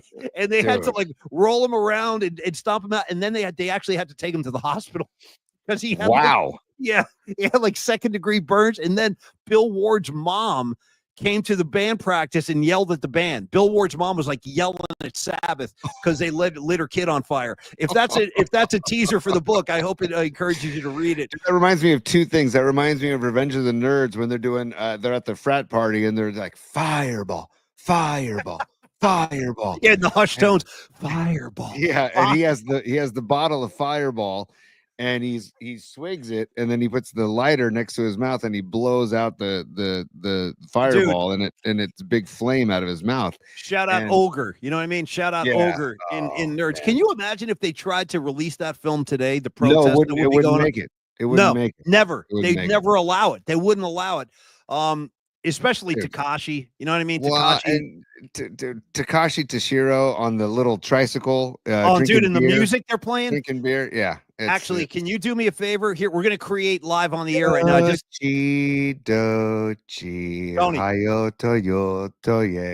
Just had a thought. Just had a thought. Write this down. Grab a pen and write this down because I mean business on this. Go. Okay, so tonight we established that we're going to have a new feature at the beginning of every show where I ask Tony, hey, Tony, what's on the show tonight? What's tonight's set list? Yes. While we talk set list, can I get the Tekashi theme song underneath that while you're giving us the set list? Yeah. So that'll be, because remember on the Murph and Mac show, I had the Barbarella horns to introduce. Yes. It'll function the same way. It'll serve the same purpose, but now we'll get the Tekashi song while you're Mhm. giving me the set list. Is there any way you can give me that tomorrow? I'd love to have it. I will do my damnedest. We're gonna. Yeah. Deutsche, la da di da di da. I don't know the words in Japanese, but that's all I can pick out. It's like Deutsche. whatever that- it sounds like a nursery rhyme. Yes, yes. And it's he's housed. He's incredible. housed on his tricycle pedaling. Oh. Da, da, da, dee, da, dee, da. And they stop him in the pit stop. He slams a beer. Takashi, how you feeling? Oh, fucking great. And then he starts pedaling again. It's great. All right. That was that's why the Nerds movie ruled, man. Nothing's gonna happen until nerd persecution ends, Paulie. That's the thing. That's the thing. If you've ever been an outcast, why don't you just come right up here and If you've join ever us? been laughed at, Just come on up stepped here. on, Yeah. if you've ever been called a spaz or a dork, or What's my boy's girlfriend's name? Betty Jean. What's Betty her- Childs? Betty Betty Childs. Childs. Yeah, Betty Childs. Yeah. She joins him. She goes, "Oh my god, I'm in That's- love with the nerd." Yeah, it's That's beautiful. Stan Gable's girl, and then she falls in love with the nerd, and she goes, "I'm in love with the nerd." And That was whole doing it on the moon thing, that's highly objectionable now. yeah, That whole scene, yeah. that's taboo. You can't even, that is, you you can't know, even we're bring it gonna up. we're gonna just X that. We're gonna throw the flag. We're gonna throw. Oh, What do you I got? actually have penalty flags. I have penalty flags. I'm gonna bring to the show. Thank Not you, Rex. tonight, but I Yes. have flags. I'm gonna bring them to the show. Check out So- Rex's post real quick before we move on. If you just Yeah, what the fuck's a frush? Yes, what is it? Come on. I like when Come on. Booger's playing poker with him. He goes, "Let me see what you got." And he goes, "Well, Oh, you it's got the too best. many sevens here. Let's get rid of those. What do you got? 3 jacks? No, those are no good. Let's get you some new." He goes, "Let's give you some fresh new cards. Yeah. Let's get rid of those jacks. You don't need those, kings." dude. Yeah. Oh, it's the best. Okay, hey, what else uh, in bookmarks? I know. Did I have it? Let me see if I had. Oh yeah. There's one more bookmark. Probably that you're. I mean, we both put this and didn't talk to each other ahead of time, but we both put this up on the bookmark page. And it's look at this. I'm gonna start it over and I'm gonna enlarge it too because there's no audio worth hearing, but it's Jimmy Butler after they beat the Knicks, and look at what he does.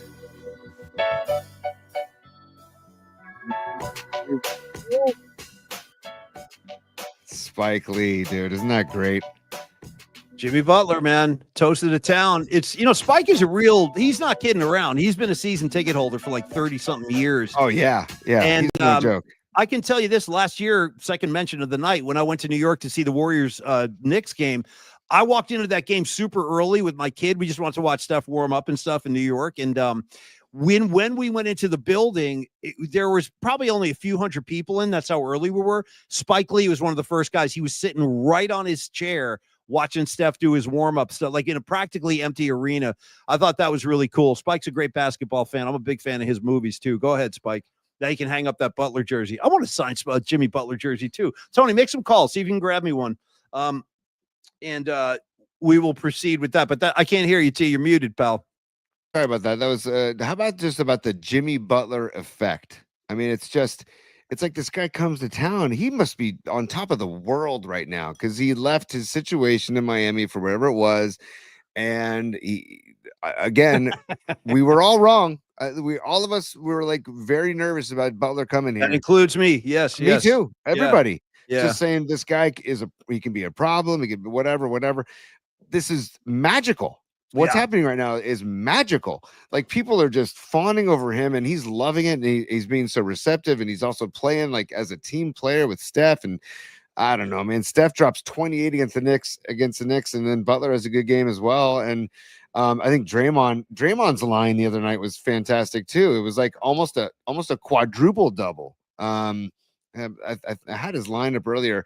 He had like 8 boards, 8 points, and 7 assists, and Jimmy, he's fun to watch, man. I've always been a fan of watching Jimmy play. We got a really high IQ on the floor, and you know what I like about his game, Tony, is, and this is one of the things I thought might clash with the Warriors, and it hasn't at all, but I like the way Jimmy Butler plays at his own speed. Like he doesn't rush or slow down to suit like the flow of the game. He makes the flow of the game kind of suit the way he plays. And I really like that. Like he dictates the terms.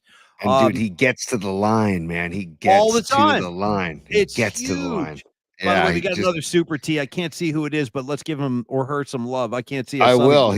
And while I'm just looking at it, I just want to give the people Draymond's line: 9 rebounds total, 8 assists, and 8 points. I mean, almost another triple double. So it's like the guy is just I don't know, man. Draymond, and that was on his birthday too. So, oh, wait a second. Actually, hold on a second. This is the DC Super. Is that what you're talking about, Paulie? I saw a super. I couldn't see the name. It just went by. So, oh yeah, DC. yeah. There, Just yeah, curious when Dante, and will there be an empty the closet? Oh, empty the closet show tomorrow with the t-shirts. Yes.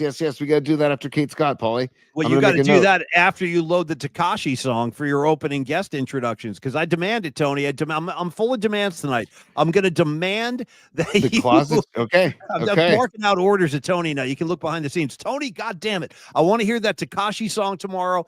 And yeah, it's a good question, actually, DC. What is the status of Dante Whitner, Tony? That's been your project. I'm not on that. He's evasive, but I love Dante, and I know that he's busy, and I know He's his phone's evasive. probably I know his phone's probably active, right? And so I don't want to bombard, but I also don't want to be complacent. So I'm in this. It's a fine line. It's a you have to walk the fine line of like, okay, I text him. I'll probably reach out to him tomorrow and ask for something next week. I got to is tell what you, I'm- booking you know. guests is no joke, dude. It's something I've never done before, and we're both doing that now. We're booking our own guests. I've been working on this 180s metal guy for like a month and a half now. And we had him. He was ready to come. Yeah, he was in the ready to palm of go. my hand. Yeah. He was in the palm of my hand. He actually asked me, should I reveal the name? I don't want to give it away because then people are going to be like, oh, I'll get him on. But there's like this 80s guy. He's a famous metal guy. He was in. I feel like you should reveal the name, Paulie, because it'll get the energy on Okay. for the whole movement. I'll buy that. Yeah. I'll buy that. And this is kind of lame because I'm shouting out a guy that I can't get on the show, but I've been trying to for like 6 weeks.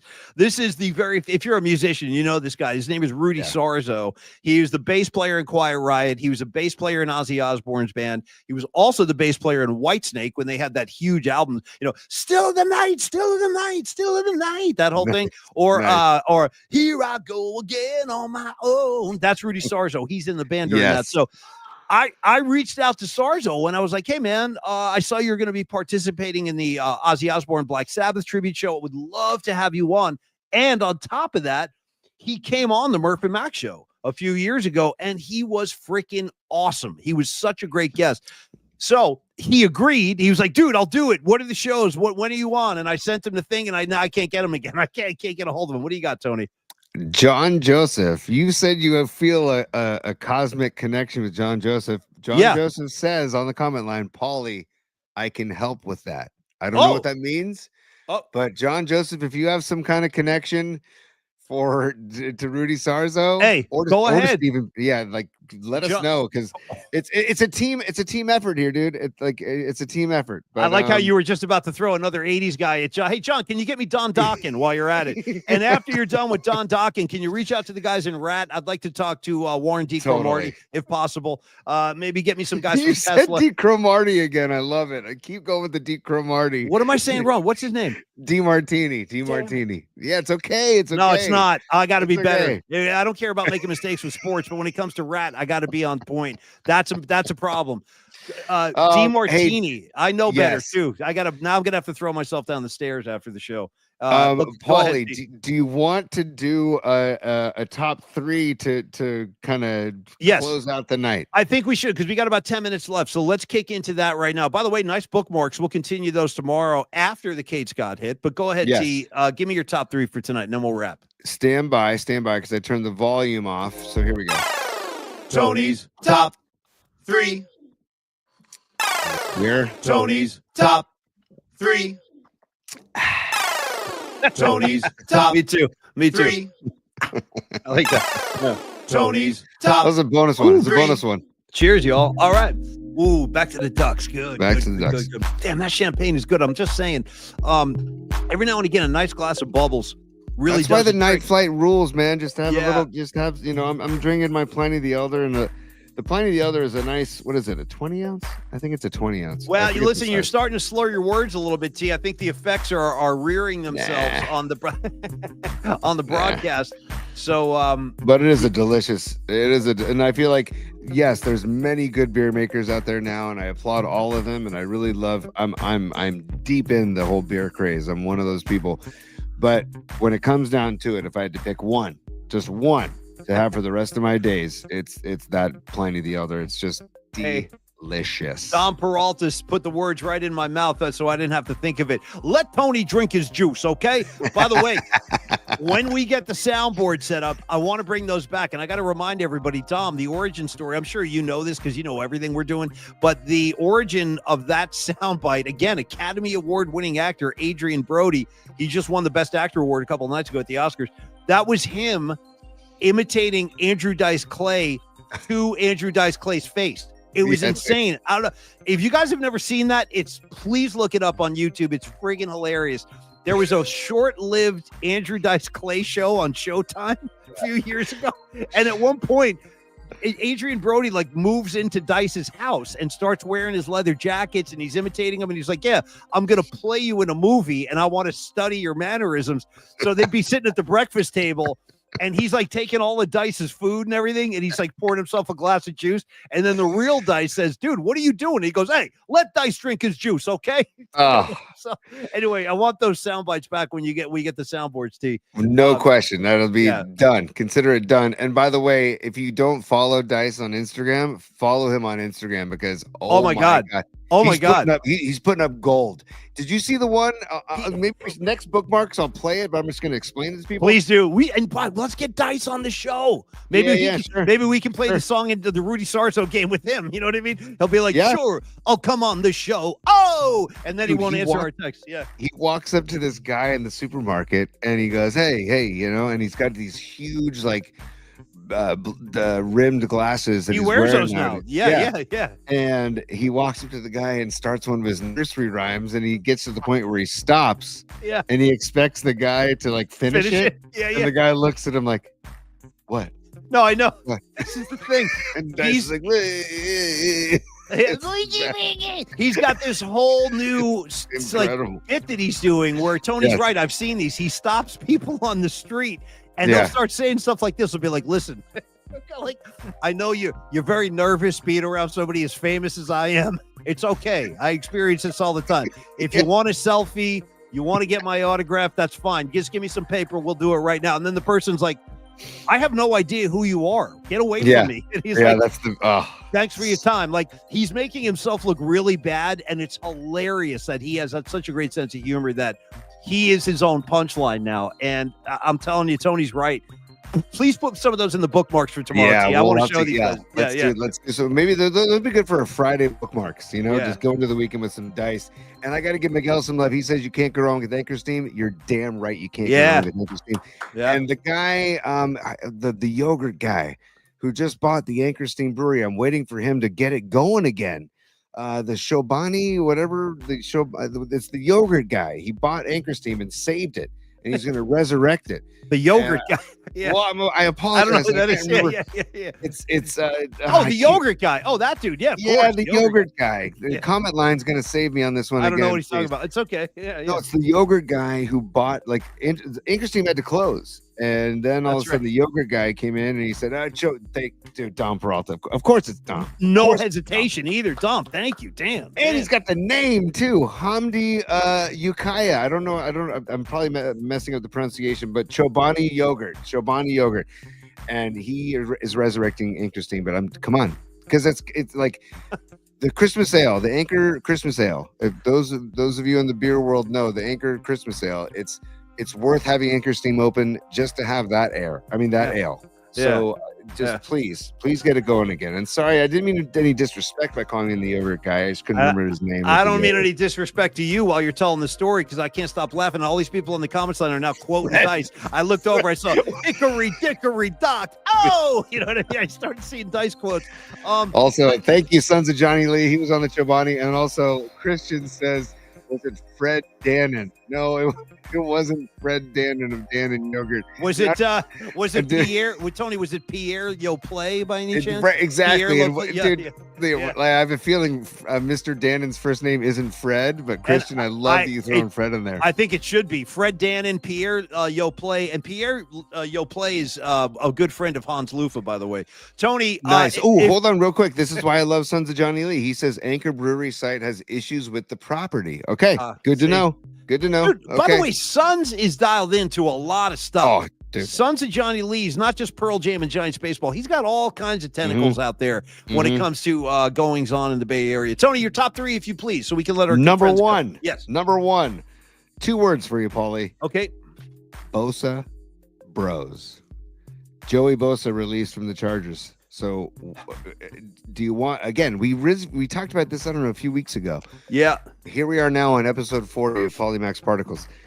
Do you want Joey Bosa as a Niner? Oof. Yes and no. My initial reaction to that is, yeah, part of me does, but the other part, I'm a little skeptical about the money it would cost and about his health. He is often injured, but I would say this: watching Philly just kick Mahomes' ass all day long in the Super Bowl was so gratifying for me. But I got to say, like, that was the thing I kept thinking about the 49ers during that game. Like, this is how you beat Patrick Mahomes. The Tampa Bay Buccaneers showed it to us a few years ago when they won with Tom Brady. Yep. The Philly Eagles just reinforced it. You got to hit Mahomes all game long. You got to knock him on his ass. You got to rattle him. You got to take him out of his rhythm. And the Niners don't have that kind of pass rush right now. They just don't. They have Nick Bosa, but he's had a hard time. He didn't have a great year last year, numerically speaking. I know he affects a lot of snaps, and that doesn't show up in the stat line, but what we really want are sacks. I want quarterback hits, quarterback knockdowns, and sacks. And I think that the Niners need another body on that line that specializes in getting to the quarterback. So in that sense, yes. But I would have a lot of concerns as well. The cost and his health. Sure. Well, yeah. And 2 things, like Ronnie Lett says, sometimes you just got to take a 15. And I want a player like a Dre Greenlaw that, by the way, I saw a report too that the Niners have offered him like a 1 year, that there's like a 1 year offer on the table, but he wants to get a multi-year deal. So he's I know. Right. Dude, Joey Bosa, this past season, 5 sacks. 2023, 6.5 sacks. 2022, 2.5 sacks. So the last 3 years total. Yeah. We're talking, what is that? We're talking 14 sacks total in 3 years. Keep in mind, Aldon Smith, I think, had 19 sacks in one season. I think that was his rookie year, too. So, yeah. So if you're going by the numbers of the last 3 years, no. I don't want Joey Bosa. I'm going to ask you a crazy question right now. Niner fan to Niner fan. Nobody's looking. It's just me and you on this one, Tony. Ignore everybody. If I gave you a choice right now, this could never happen. I'm just doing like barroom sports talk. But if I gave you a choice right now, healthy Aldon Smith in his prime or healthy Nick Bosa in his prime, who are you taking? Go. Ooh, wow. That's a tough call, Paul. It is. That is a really tough call because the way Bosa like lines up like he's like an airplane on a rocket about to just explode. But Aldon, I think Aldon was quicker on his feet than Bosa. Like I think Bosa is stronger. Yeah, I think Aldon was quicker on his feet. And you see, Aldon Smith used to do that spin move, dude, where he would start inside and spin outside, or start outside and spin inside. Yeah, no, I don't see many people doing that anymore. You know, the spin move is undefeated. Like it's kind of like the slant with Jerry Rice was undefeated. So I think if I had to choose, I would go Aldon Smith. Well, you know, it's funny because I always wonder too, like how much of his sack totals were a product of having Justin Smith on that line, just causing havoc and tying up 2 guys basically on every snap. He had 2 guys he had to have to deal with. Which by the way, shame on us. By the way, we were talking Cowboys the other day and we did not talk Justin Smith, dude. So shame on us. So I apologize for that. Unless you brought it up. Did you bring up Justin Smith? No, I did. No, I did not. I did not. And just to clarify, if people are getting confused, we weren't talking about the Dallas Cowboys. We're talking about like real cowboy hat wearing Cowboys, like horse riding Cowboys. Correct. Correct. So you're going to take Aldon in that? I would take Aldon Smith. Yeah. Yeah, that's awesome. Yeah. That's why I asked. Good answer. Okay. Yeah, well, number 2. We want to do number 2. Thank you. That was my fault. I hijacked it again. Tony, please take it away. Anytime you want to hijack, you hijack, Paulie. I'm down. Okay. Right? As long as it's kind of like when I lived in Tahoe those summers, and I did I hitchhiked. Those summers I lived in Tahoe, I hitchhiked around Tahoe, and I was like, oh, I mean, I don't think I would do it now, or I wouldn't tell my kids you can't do that anymore. You can't show Revenge of the Nerds anymore, and you can't hitchhike anymore, Tony. Go ahead. It used to be so much fun. Like trucks would stop over, and I'd jump in the back of the truck, and I'd get a ride for 10 miles, and and then just be like, hey, thanks. And anyways, Yeah. It's just those are bygone days, Paulie. A blast from the past, if you will. Yeah, yeah. Long gone days. That's What are you talking about? Mad Season? Mad Season. That was a little Mad Season for you. Me and you. Yeah. Me and you on Mad Season, the offshoot of Pearl Jam and Alice in Chains. Tony, go ahead. Pause. Don Peralta, shout out West Shore Pizza. Yes, I worked on the West Shore of Tahoe in Rubicon Deli inside the PDQ Tahoma Market. So I'm all about the West Shore of Tahoe. Dom, I know, knows the West Shore, and Dom's wearing a Mad Season shirt today. That's a beautiful thing. Yeah, Nice. By the way, Lane Staley did the artwork for that cover. I'm sure you know that, Dom, because you're an artist. I was just about to ask you that. I was just about to ask you who did the artwork. Well, that's why we're together. That's why we're here. Yeah, we think the same way. Yeah. Number 2. Thank you, buddy. Yes. Hold on a second, Paulie. I got to pause again. Look who's commenting on the show right now. We're going. Oh, dude. Carl Kelsick. Okay, PMP Army, you guys need to understand Carl Kelsick is from the way back Ticket 1050 days. He's commenting, can we show Weird Science? No, Carl, we can't. Well, as far as I'm concerned, we can. Why can't we show Weird Science? What's wrong with that? Because you're trying to make the perfect woman out of putting all these different things together in a computer. I would very gently submit. Listen to me now. I would very gently submit that if you take that movie seriously, you really need to have your head examined. I mean, they're building a girl out of a computer by stuffing images of Albert Einstein and then David Lee Roth into the computer. I'll never forget that. They're putting images into the computer where they want to create the perfect being. One of the images is David Lee Roth. Anyway, Carl, great to see you, brother. Great to see you, Carl. Stop on by anytime. Carl, we go way back with Carl. Carl and I were with Rick Foreman and Mike Verdu and all those cats from the early days. So, Carl, great to see you, bro. We talked about those Ticket 1050 days when we did the John Gruden show and the freaking Joe Bugle show. Dude, the Joe Bugle show. Yeah. Right? Yeah, okay, the Tim Brown show. Yeah. Carl was there for all that. So great to see you, Carl.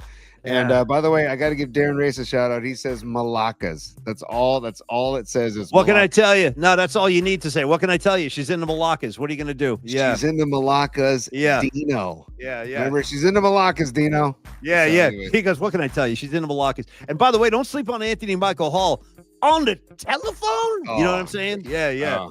On the what's this boy talk about on the telephone? What's this that boy whole bar scene? The whole bar scene. The whole thing.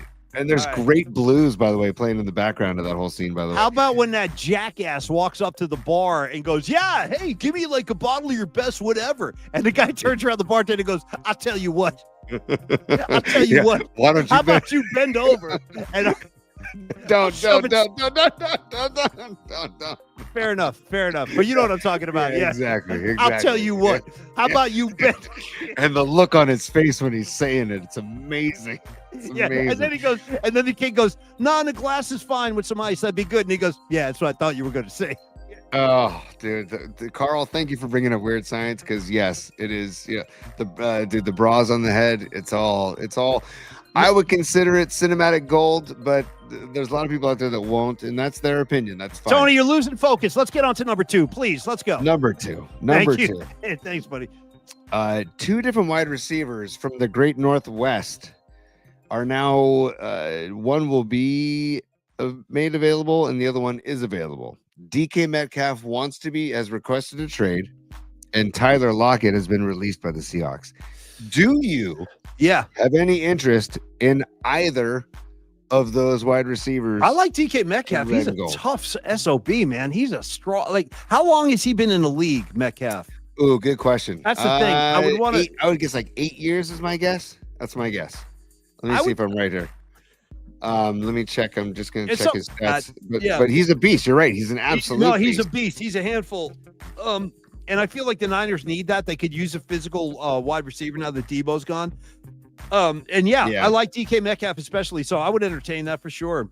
So 7 years for DK Metcalf, 438 catches, 6,324 yards. He's a beast, man. 48 touchdowns total. So that's receiving. Does he have any rushing TDs? No rushing TDs.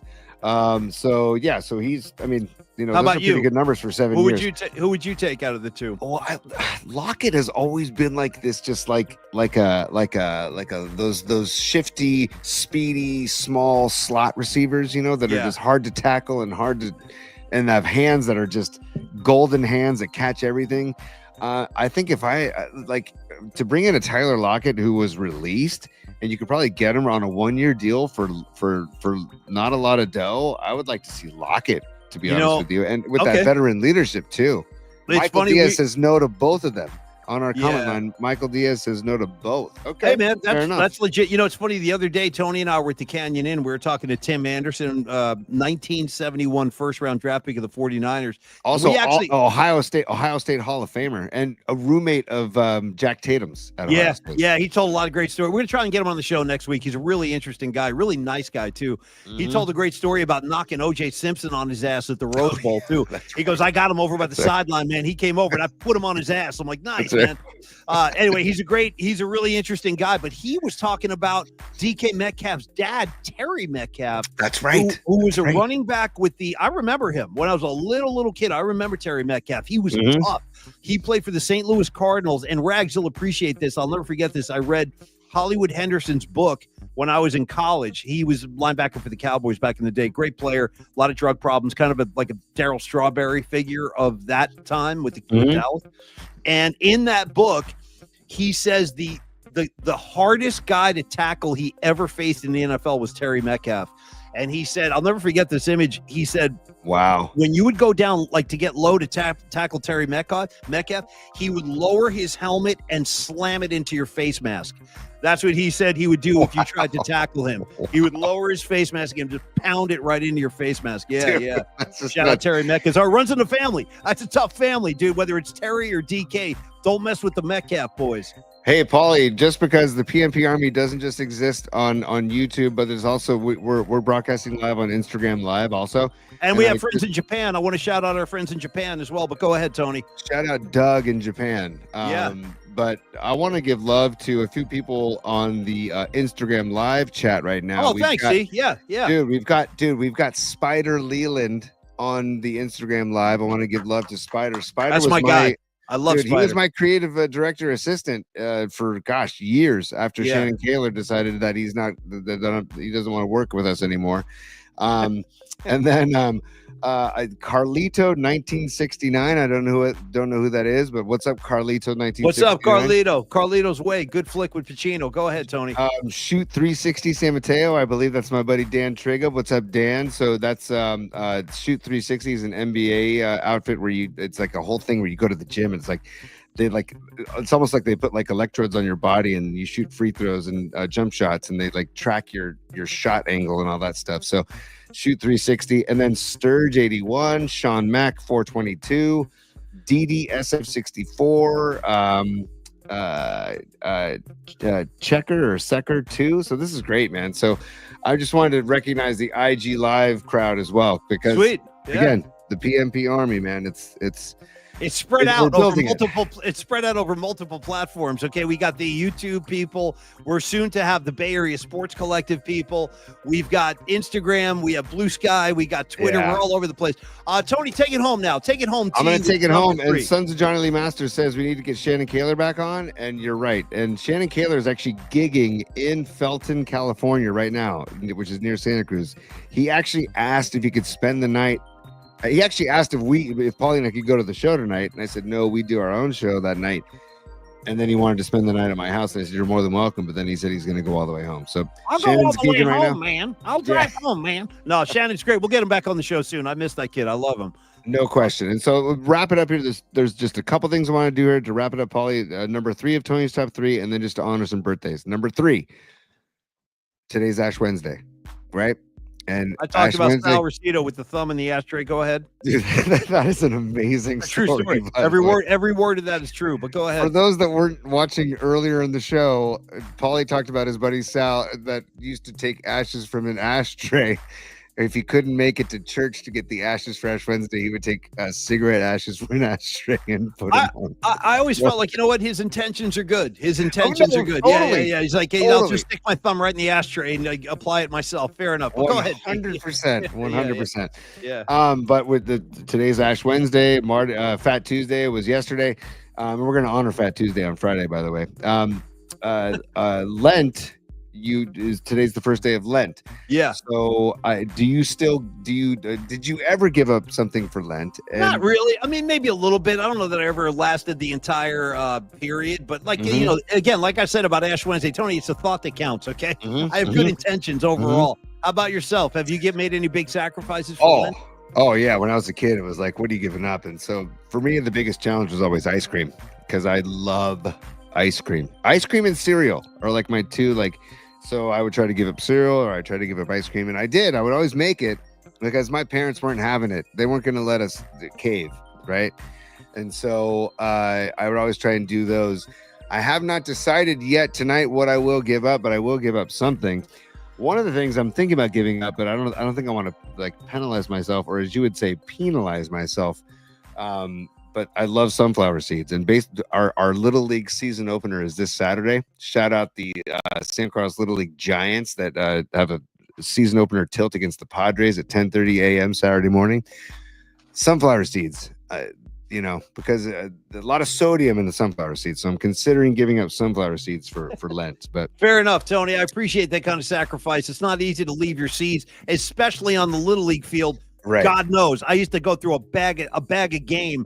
I'd be leaning up against the fence, just spitting seeds all over the place. I know how your it is. cheek gets all raw inside. Yeah, good. That means I had a good day at the yard. I know how it is. And there's nothing you can do, because half the time I want to punch out the other parents that are running their mouths. So I would always be like the guy off to the side, dude. I couldn't take it. The parents, anyway, a lot of the parents used to drive me crazy, yelling at the coach, yelling at the players. I'm like, you guys, take it easy. This is a 10-year-old kid out here. Yep. But anyway, I feel you on the seeds, Tony. Okay, birthdays, and then we dismiss the class. Go ahead. Birthday, we dismiss the class. And by the way, Paulie, an hour 40 in. I just want to. I know. No, we're getting. It's in celebration of the Bay Area Sports Collective that launched today. If you weren't there at the beginning of the program, we were very excited about the Bay Area Sports Collective. I worry about like holding our audience hostage, though. I feel like we got to cut them loose soon. Well, they all got left. It's Thursday in New Jersey, and Rags is still watching. For God's sakes, let's move it. Let's get this thing moving. Go ahead. Rags just asked, did I ever dip playing ball? Rags, I did once.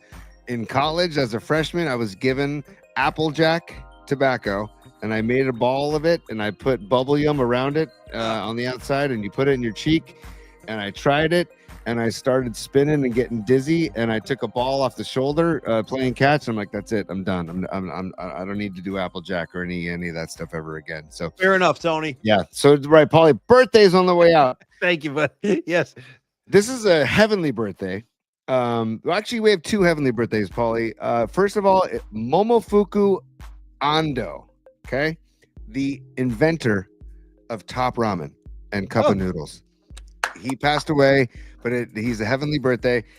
Today would have been his birthday. But, dude, I don't know about you, Paulie, but when I was a kid and through, like, high school, Cup of Noodles, when in doubt, just put some hot water in the cup and go. At least you'll survive the night. Like, you're not going to have don't make any plans long distance, but you will survive. Like that kind of like Cup of Noodles has been feeding starving musicians for centuries. Yes. Like that's all you can afford. Grab some Cup of Noodles and we'll make it in the van to the next gig. I appreciate that. So rest in peace. Okay. Who else you got? And then, this is going to hit you deep. Rest in peace. Heavenly birthday to Andy Gibb today, buddy. Dude, shadow dancing. I'll defend shadow dancing right now. Oh, no question. Drive me across the floor. Oh. Shadow dancing. Oh, but baby, you do it right, or whatever it's called. Yeah. Dude, 1958 to 1988. 30 years young, man. That poor bastard. I know. I feel so bad. So handsome, so talented, great singer. By the way, boyfriend of Victoria Principal. I'm just throwing it out there. Yeah, I didn't know that. Yeah, there were a couple, real? dude. Yeah, there were a couple for a long time. They might have been married, actually. And dude, you're a guy who never watched Dallas, dude. Like the Victoria. I didn't need to watch Dallas. I saw Victoria Principal do the workout commercials. I was set. I was all set. Believe me. By the But- way, nobody's doing workout commercials nowadays. Can we get some people starting to do workout? We commercials were again? so spoiled growing up Oh. too. We had Jane Fonda, Yeah. we Yep. had Victoria Principal, and then you turn the channel. There's Glenn Fry. Now I got Glenn Fry, the Eagles. He's doing curls, talking about going to the gym. Yeah, it was nuts back then. Or Chuck Norris, buddy. Shout out to Chuck Norris and the Total Gym right? Jamal, shout out Suzanne Summers and the Thigh Master. How far you want to go with this? I'll keep going. Celebrities pimping gym gear, dude. It's a real thing. How long before I get Tony's Universal Gym ad? I want to get one. Can we please get a sponsor? I want Tony doing like a weightlifting. I really do. I want you doing some kind of hot yoga thing. We'll get Catherine Cowan on the show. Ooh, all right. Some Bikram yoga. That's good. I'm down with Bikram. Okay, Paulie. John Frusciante's 55 today. Happy birthday, great guitar player, Red Hot Chili Peppers. Yes. Great guitar player, the Chili He really Peppers. is underrated. He's really good. Yeah. The chairman of the Dallas Cowboys White House, Michael Irvin, is 59 today. Shout out the White House. Yeah. Dude, shout out the White House. The White House, Tony. Dude, the White House. the fact that they had a party house that they themselves called the White House. Let me tell you something real quick. Our old one of my old colleagues, Bonnie Jill, she was on the show with us on Murph and Mac for a while, and she was a former Dallas Cowboy cheerleader. And one day, I don't even remember if this was on the air. We should get Bonnie Jill on the show. We should get her on the show. You're It's right. been so long. You're right. She's a sweetheart. And I asked her one day, I was like, "Hey, Bonnie, man, what went on at that freaking White House?" Because that was like her era. She was part of that stuff. Yeah. And she was like, "Paul, you don't even want to know." Could you don't, imagine? It was like I can't even imagine the shit. I've she heard saw. stories. I've heard a lot of stories. There was a lot. You talk about unmentionables. Right. They had, according to legend, they had different rooms for different unmentionable activities or any party favors. Yeah. Whole thing going on there. Where's Dude, your boy Rags is on fire. By the way, Rags, I mentioned that birthday for you because I know Rags is a big Cowboys fan. Yeah. And Rags says they should reopen that house. Maybe they wouldn't suck ass and break my heart every. I feel bad, Rags. I hate to say it, but dude, I think you're walking right into another heartbreak this year. All the signs are on the. I mean, the writing is on the wall. Bringing on the heartbreak. Sorry. Yeah. Hold on, John Joseph saying what no black flag love here. I'm curious what the black flag reference would have been that we missed. I'm not sure. But if you look right behind me, John Joseph, you'll see my black flag flyer. I'm representing quite proudly. Nice. Anyway, on to that tomorrow. Tony, let's wrap this. What else is left here? Last birthday, Paulie, and he's born in 1977. And I'm gonna say this to you. Yeah. Boy! That's all I'm gonna say. Dude, if I say boy, does that give you a hint? And it's a song. Boy! Wow.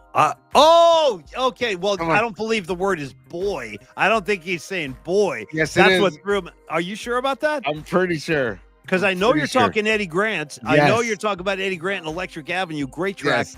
But I don't think he says boy. I think he just goes, "Hey!" I think it's more like "hey." Yeah. "Hey!" Yeah. We're gonna look this up. But happy birthday to Eddie Grant, dude. We're For gonna life. walk down to Electric Let me Avenue. tell you, here's my last piece of information I can share with the audience tonight. Eddie Grant. Here's my credentials on Eddie Grant. Eddie Grant wrote a song. Make sure I got this. Yeah, I got it. Okay, Eddie Grant wrote a song called "Police on My Back." I've been running, police on my back. I've been hiding, police on my back. And guess who covered that song, Tony? I'll give you one guess. Time's up. The Clash. The freaking Clash. Time's up. I didn't even give you a chance. Tony, I'll give you one guess. Time's up. Yeah. Time's up. That was Eddie Grant, dude. How cool is it if the Clash is covering your song? You did something right. That's incredible. That's incredible. Tony, time's up. So happy birthday to Eddie Grant. And finally, Paulie, as we wrap it up tonight, on this date, March 5th, 1971. Come on, man. In Ulster Hall in Belfast, Ireland, Led Zeppelin played Stairway to Heaven live for the first time on this date in 1971. In Ireland? In Ireland. Belfast, Ireland at Ulster Hall, ULSTR Hall in Belfast. Led Zeppelin played Stairway live for the first time. Hey, I got to tell you, changing the lives of everybody, basically. Mine included. Mine included. I got to say, this will be my last thing of the night because after the Eddie Grant Time's Up bit, I don't know where else to go. But I was funny. I'm glad you caught that. Tony, I'll give you one guess. Time's up. Yeah. So Tony, my confession to you, I'm talking to you now, T. Mhm. I saw this Led Zeppelin documentary like 2-3 weeks ago.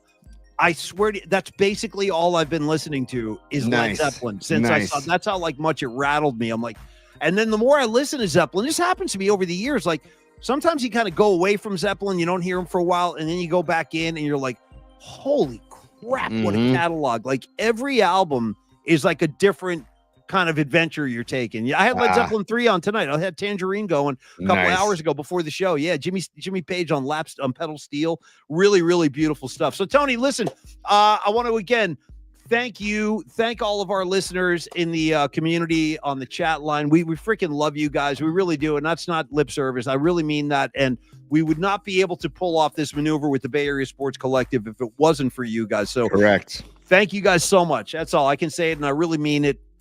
And we'll proceed tomorrow with like we normally do, 11 a.m. show. We'll see you then. Kate Scott joins us. And the Bay Area Sports Collective is waiting for you. Check out the webpage. It's up. It's running. It's going to get better as time goes. BayAreaSC.com. It's the Bay's new home for sports. Remember, you heard that here first. Creative Tony had a great time tonight. I think this might be the longest show we've ever done. Yeah, it is. It It is is. the longest show we've ever done. We're flirting And with it 2 should hours. be, dude. It's a celebration because today was a big day with the Bay Area Sports Collective. Well- and at Bay Area Sports Collective on YouTube if you want to check out the shows Oh, directly. Only to And- keep the Led Zeppelin theme going, shout out Celebration Day on Nice. Led Zeppelin 3. Once again, another great track. Yes. Bow, bow, ba-da-da-da-da-da, bow, bow. You know what I'm saying? Yeah. So good. Bow, bow. All right, so Longbridge Pizza. LongbridgePizza.com. Our first sponsor will always have a special place in our hearts for Longbridge Pizza, not only because they have great food, great pizza, great sandwiches, great atmosphere, great hospitality, great people that run that place, great background music, maybe the best I've ever heard, no kidding. But it's Yes. really all about the food. It's about the Nico pizza. It's about the polyparticle pizza that's under construction right now. We'll be serving that one up on opening day. We hope to see you there. Creative Tony, what else can I say about it? Well, and Also- by the way, I put the new logo up, orange and black, because it's building the Giants' momentum to the season opener and to our watch party on March 27th.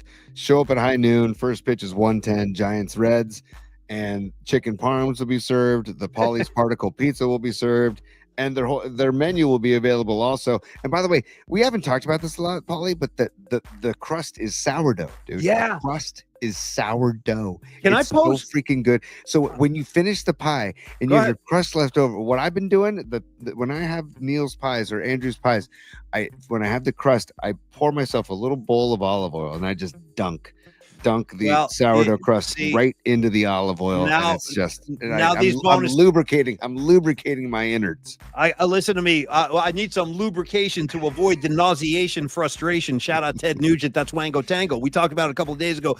I need did. some lubrication to avoid the nauseation, frustration. That's the Motor City Madman. Creative Tony, I got to tell you this. You like dunking your crust in olive oil? I'm a fan of dunking my crust in red wine. Oh, nice, yeah, I'm dude. just That's talking. right out of the Irishman. right? Yeah. Yeah. That's De Niro and Pesci dunking it in the In red jail. wine. In Yeah, jail. of Eating course. bread, dunking their bread in wine in jail. We saw that movie in the theater and I loved it. Loved it. You, Creative Tony, told me something my dumb brain couldn't pick out nor figure out. But when I started talking about The Irishman with you, when it came out, because I love Scorsese, I love those actors. I mean, I really do. I love seeing those guys together. It's probably the last time they're going to do that. Pesci, Right. Scorsese, De Niro. So savor it. But we were talking about that scene where they were doing the bread and the wine, and Tony goes, he just drops this right on me. I hadn't even put this together. He goes, yeah, it's like communion. I'm like, Yeah. oh, how the F did I miss that? But great call, Tony. You're so right. It really was like communion. And by the way, they won't frown on you at Longbridge. If you want to dunk your crust, you go ahead and do that. They'll applaud it. Applaud it. Creative Tony, I would pose this theory that the day after, when you bring the pizza home, Yes. I think the crust actually might taste better the next day. Mm-hmm. I'm not sure why, but I eat my leftover Longbridge Sunday after the USF game last week, and I think the crust actually had taken on like new elements of flavor. It was really good. And this also goes to what we've talked about before about just go to Amazon or go to your local stores and get a pizza stone. Get a pizza stone. I have one. Yeah, they're I the know. best. And You so gotta do we. Yeah. So do we. Instead of microwaving to reheat Don't your do pizza, put Don't it on do the it. turn Yeah. your oven on, and put it on the pizza stone. You'll be glad you did. And also- Microwaving pizza is like throwing a can of paint on the Mona Lisa. You know what I mean? Dude, you don't. well said. Yeah. Well said. Yeah. Well said. And I also want to say too, they're 3 blocks south of Chase Center on 3rd Street. Okay. That's right. And Yeah. Chase Center is going off this week. I said it at the beginning of the show. I'll say it again. Tonight is Tyler the Creator is on stage as we speak at Chase Center. So you're gonna miss that boat tonight. But Mary J. Blige is at Chase Center on Friday night. Go to the show, but go to Longbridge before the show. And then the Dubs host the Pistons, and the Pistons are a damn good squad. The Pistons are coming to town Saturday. The Dubs host the Pistons Saturday at 5:30. Go to Longbridge before or after the game and get yourself a pie, get yourself a Nico, get yourself a Sophia, get yourself a square Detroit style. By the way, tomorrow is square Thursdays, Detroit style Thursdays. Yeah. Just get involved. I got to tell you, Tony's not kidding. That square pizza is pretty freaking awesome. I mean, it really is. I tried it when we were down there too. And you're not wrong. It's excellent. And by the way, final note of the night. I just want to shout out Mary J. Blige. I actually saw her once, Tony. I saw you two in Las Vegas, and I got a seat. Like, I was literally right behind the stage. I'll never forget this. I picked up a ticket from a scalper in the MGM casino because that's where they were playing at that arena. Wow. And I was like walking through the floor, like where all the slot machines are. And this guy was like, "Who needs a ticket?" I'm like, "I do." And then so I got one, and it was like right behind the stage. Great show. And Mary J. Blige came out that night and sang the song "One" with Bono. Yeah. I was gonna say the Mary J. Blige. It was incredible. Yeah, that's you just nailed it. You just nailed it. I felt like, Tony, it was one of those great, like the building was levitating, dude. There was so much energy in that during that song. It was really pretty amazing. I got to say, there's one part where Bono goes, "Mary," like in the song. Like if you listen to the take it away, Mary. Yeah, totally. And he's feeling her vibe. It's my wife Megan loves that tune. That's one of her favorite tunes of all time. Is Mary J. and Bono doing "One." So thanks for bringing that up to the party, Paulie. Always. All right, Creative Tony, dismiss the class if you effing please. Class dismissed.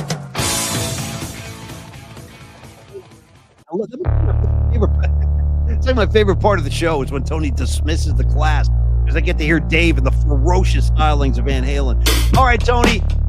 Thank you, long. Stand by. I'm just gonna lower that for you, it's Paulie. Loud as hell. Loud as hell. Shout out Motley Crue, Louder Than Hell. Good track off Theater of Pain. Ooh, very good track. Some like it loud. Some like it louder. It's my Vince Neil. Ooh, louder than hell. Some like it. Ooh, some like it. Ooh, some like it loud. Okay, anyway, Tony, thank you so much. Everybody be good. Thank you so much. Cheers to the Bay Area Sports Collective. Tony and I are so proud to be part of it. We'll be back tomorrow at 11 a.m. Hope to see all of y'all then. Until then, have a great night's sleep, get some rest, and peace to you and yours, y'all. Thank you, everybody, for joining us. We'll see you tomorrow at 11 a.m. with Kate Scott. Woo-hoo. Peace, y'all.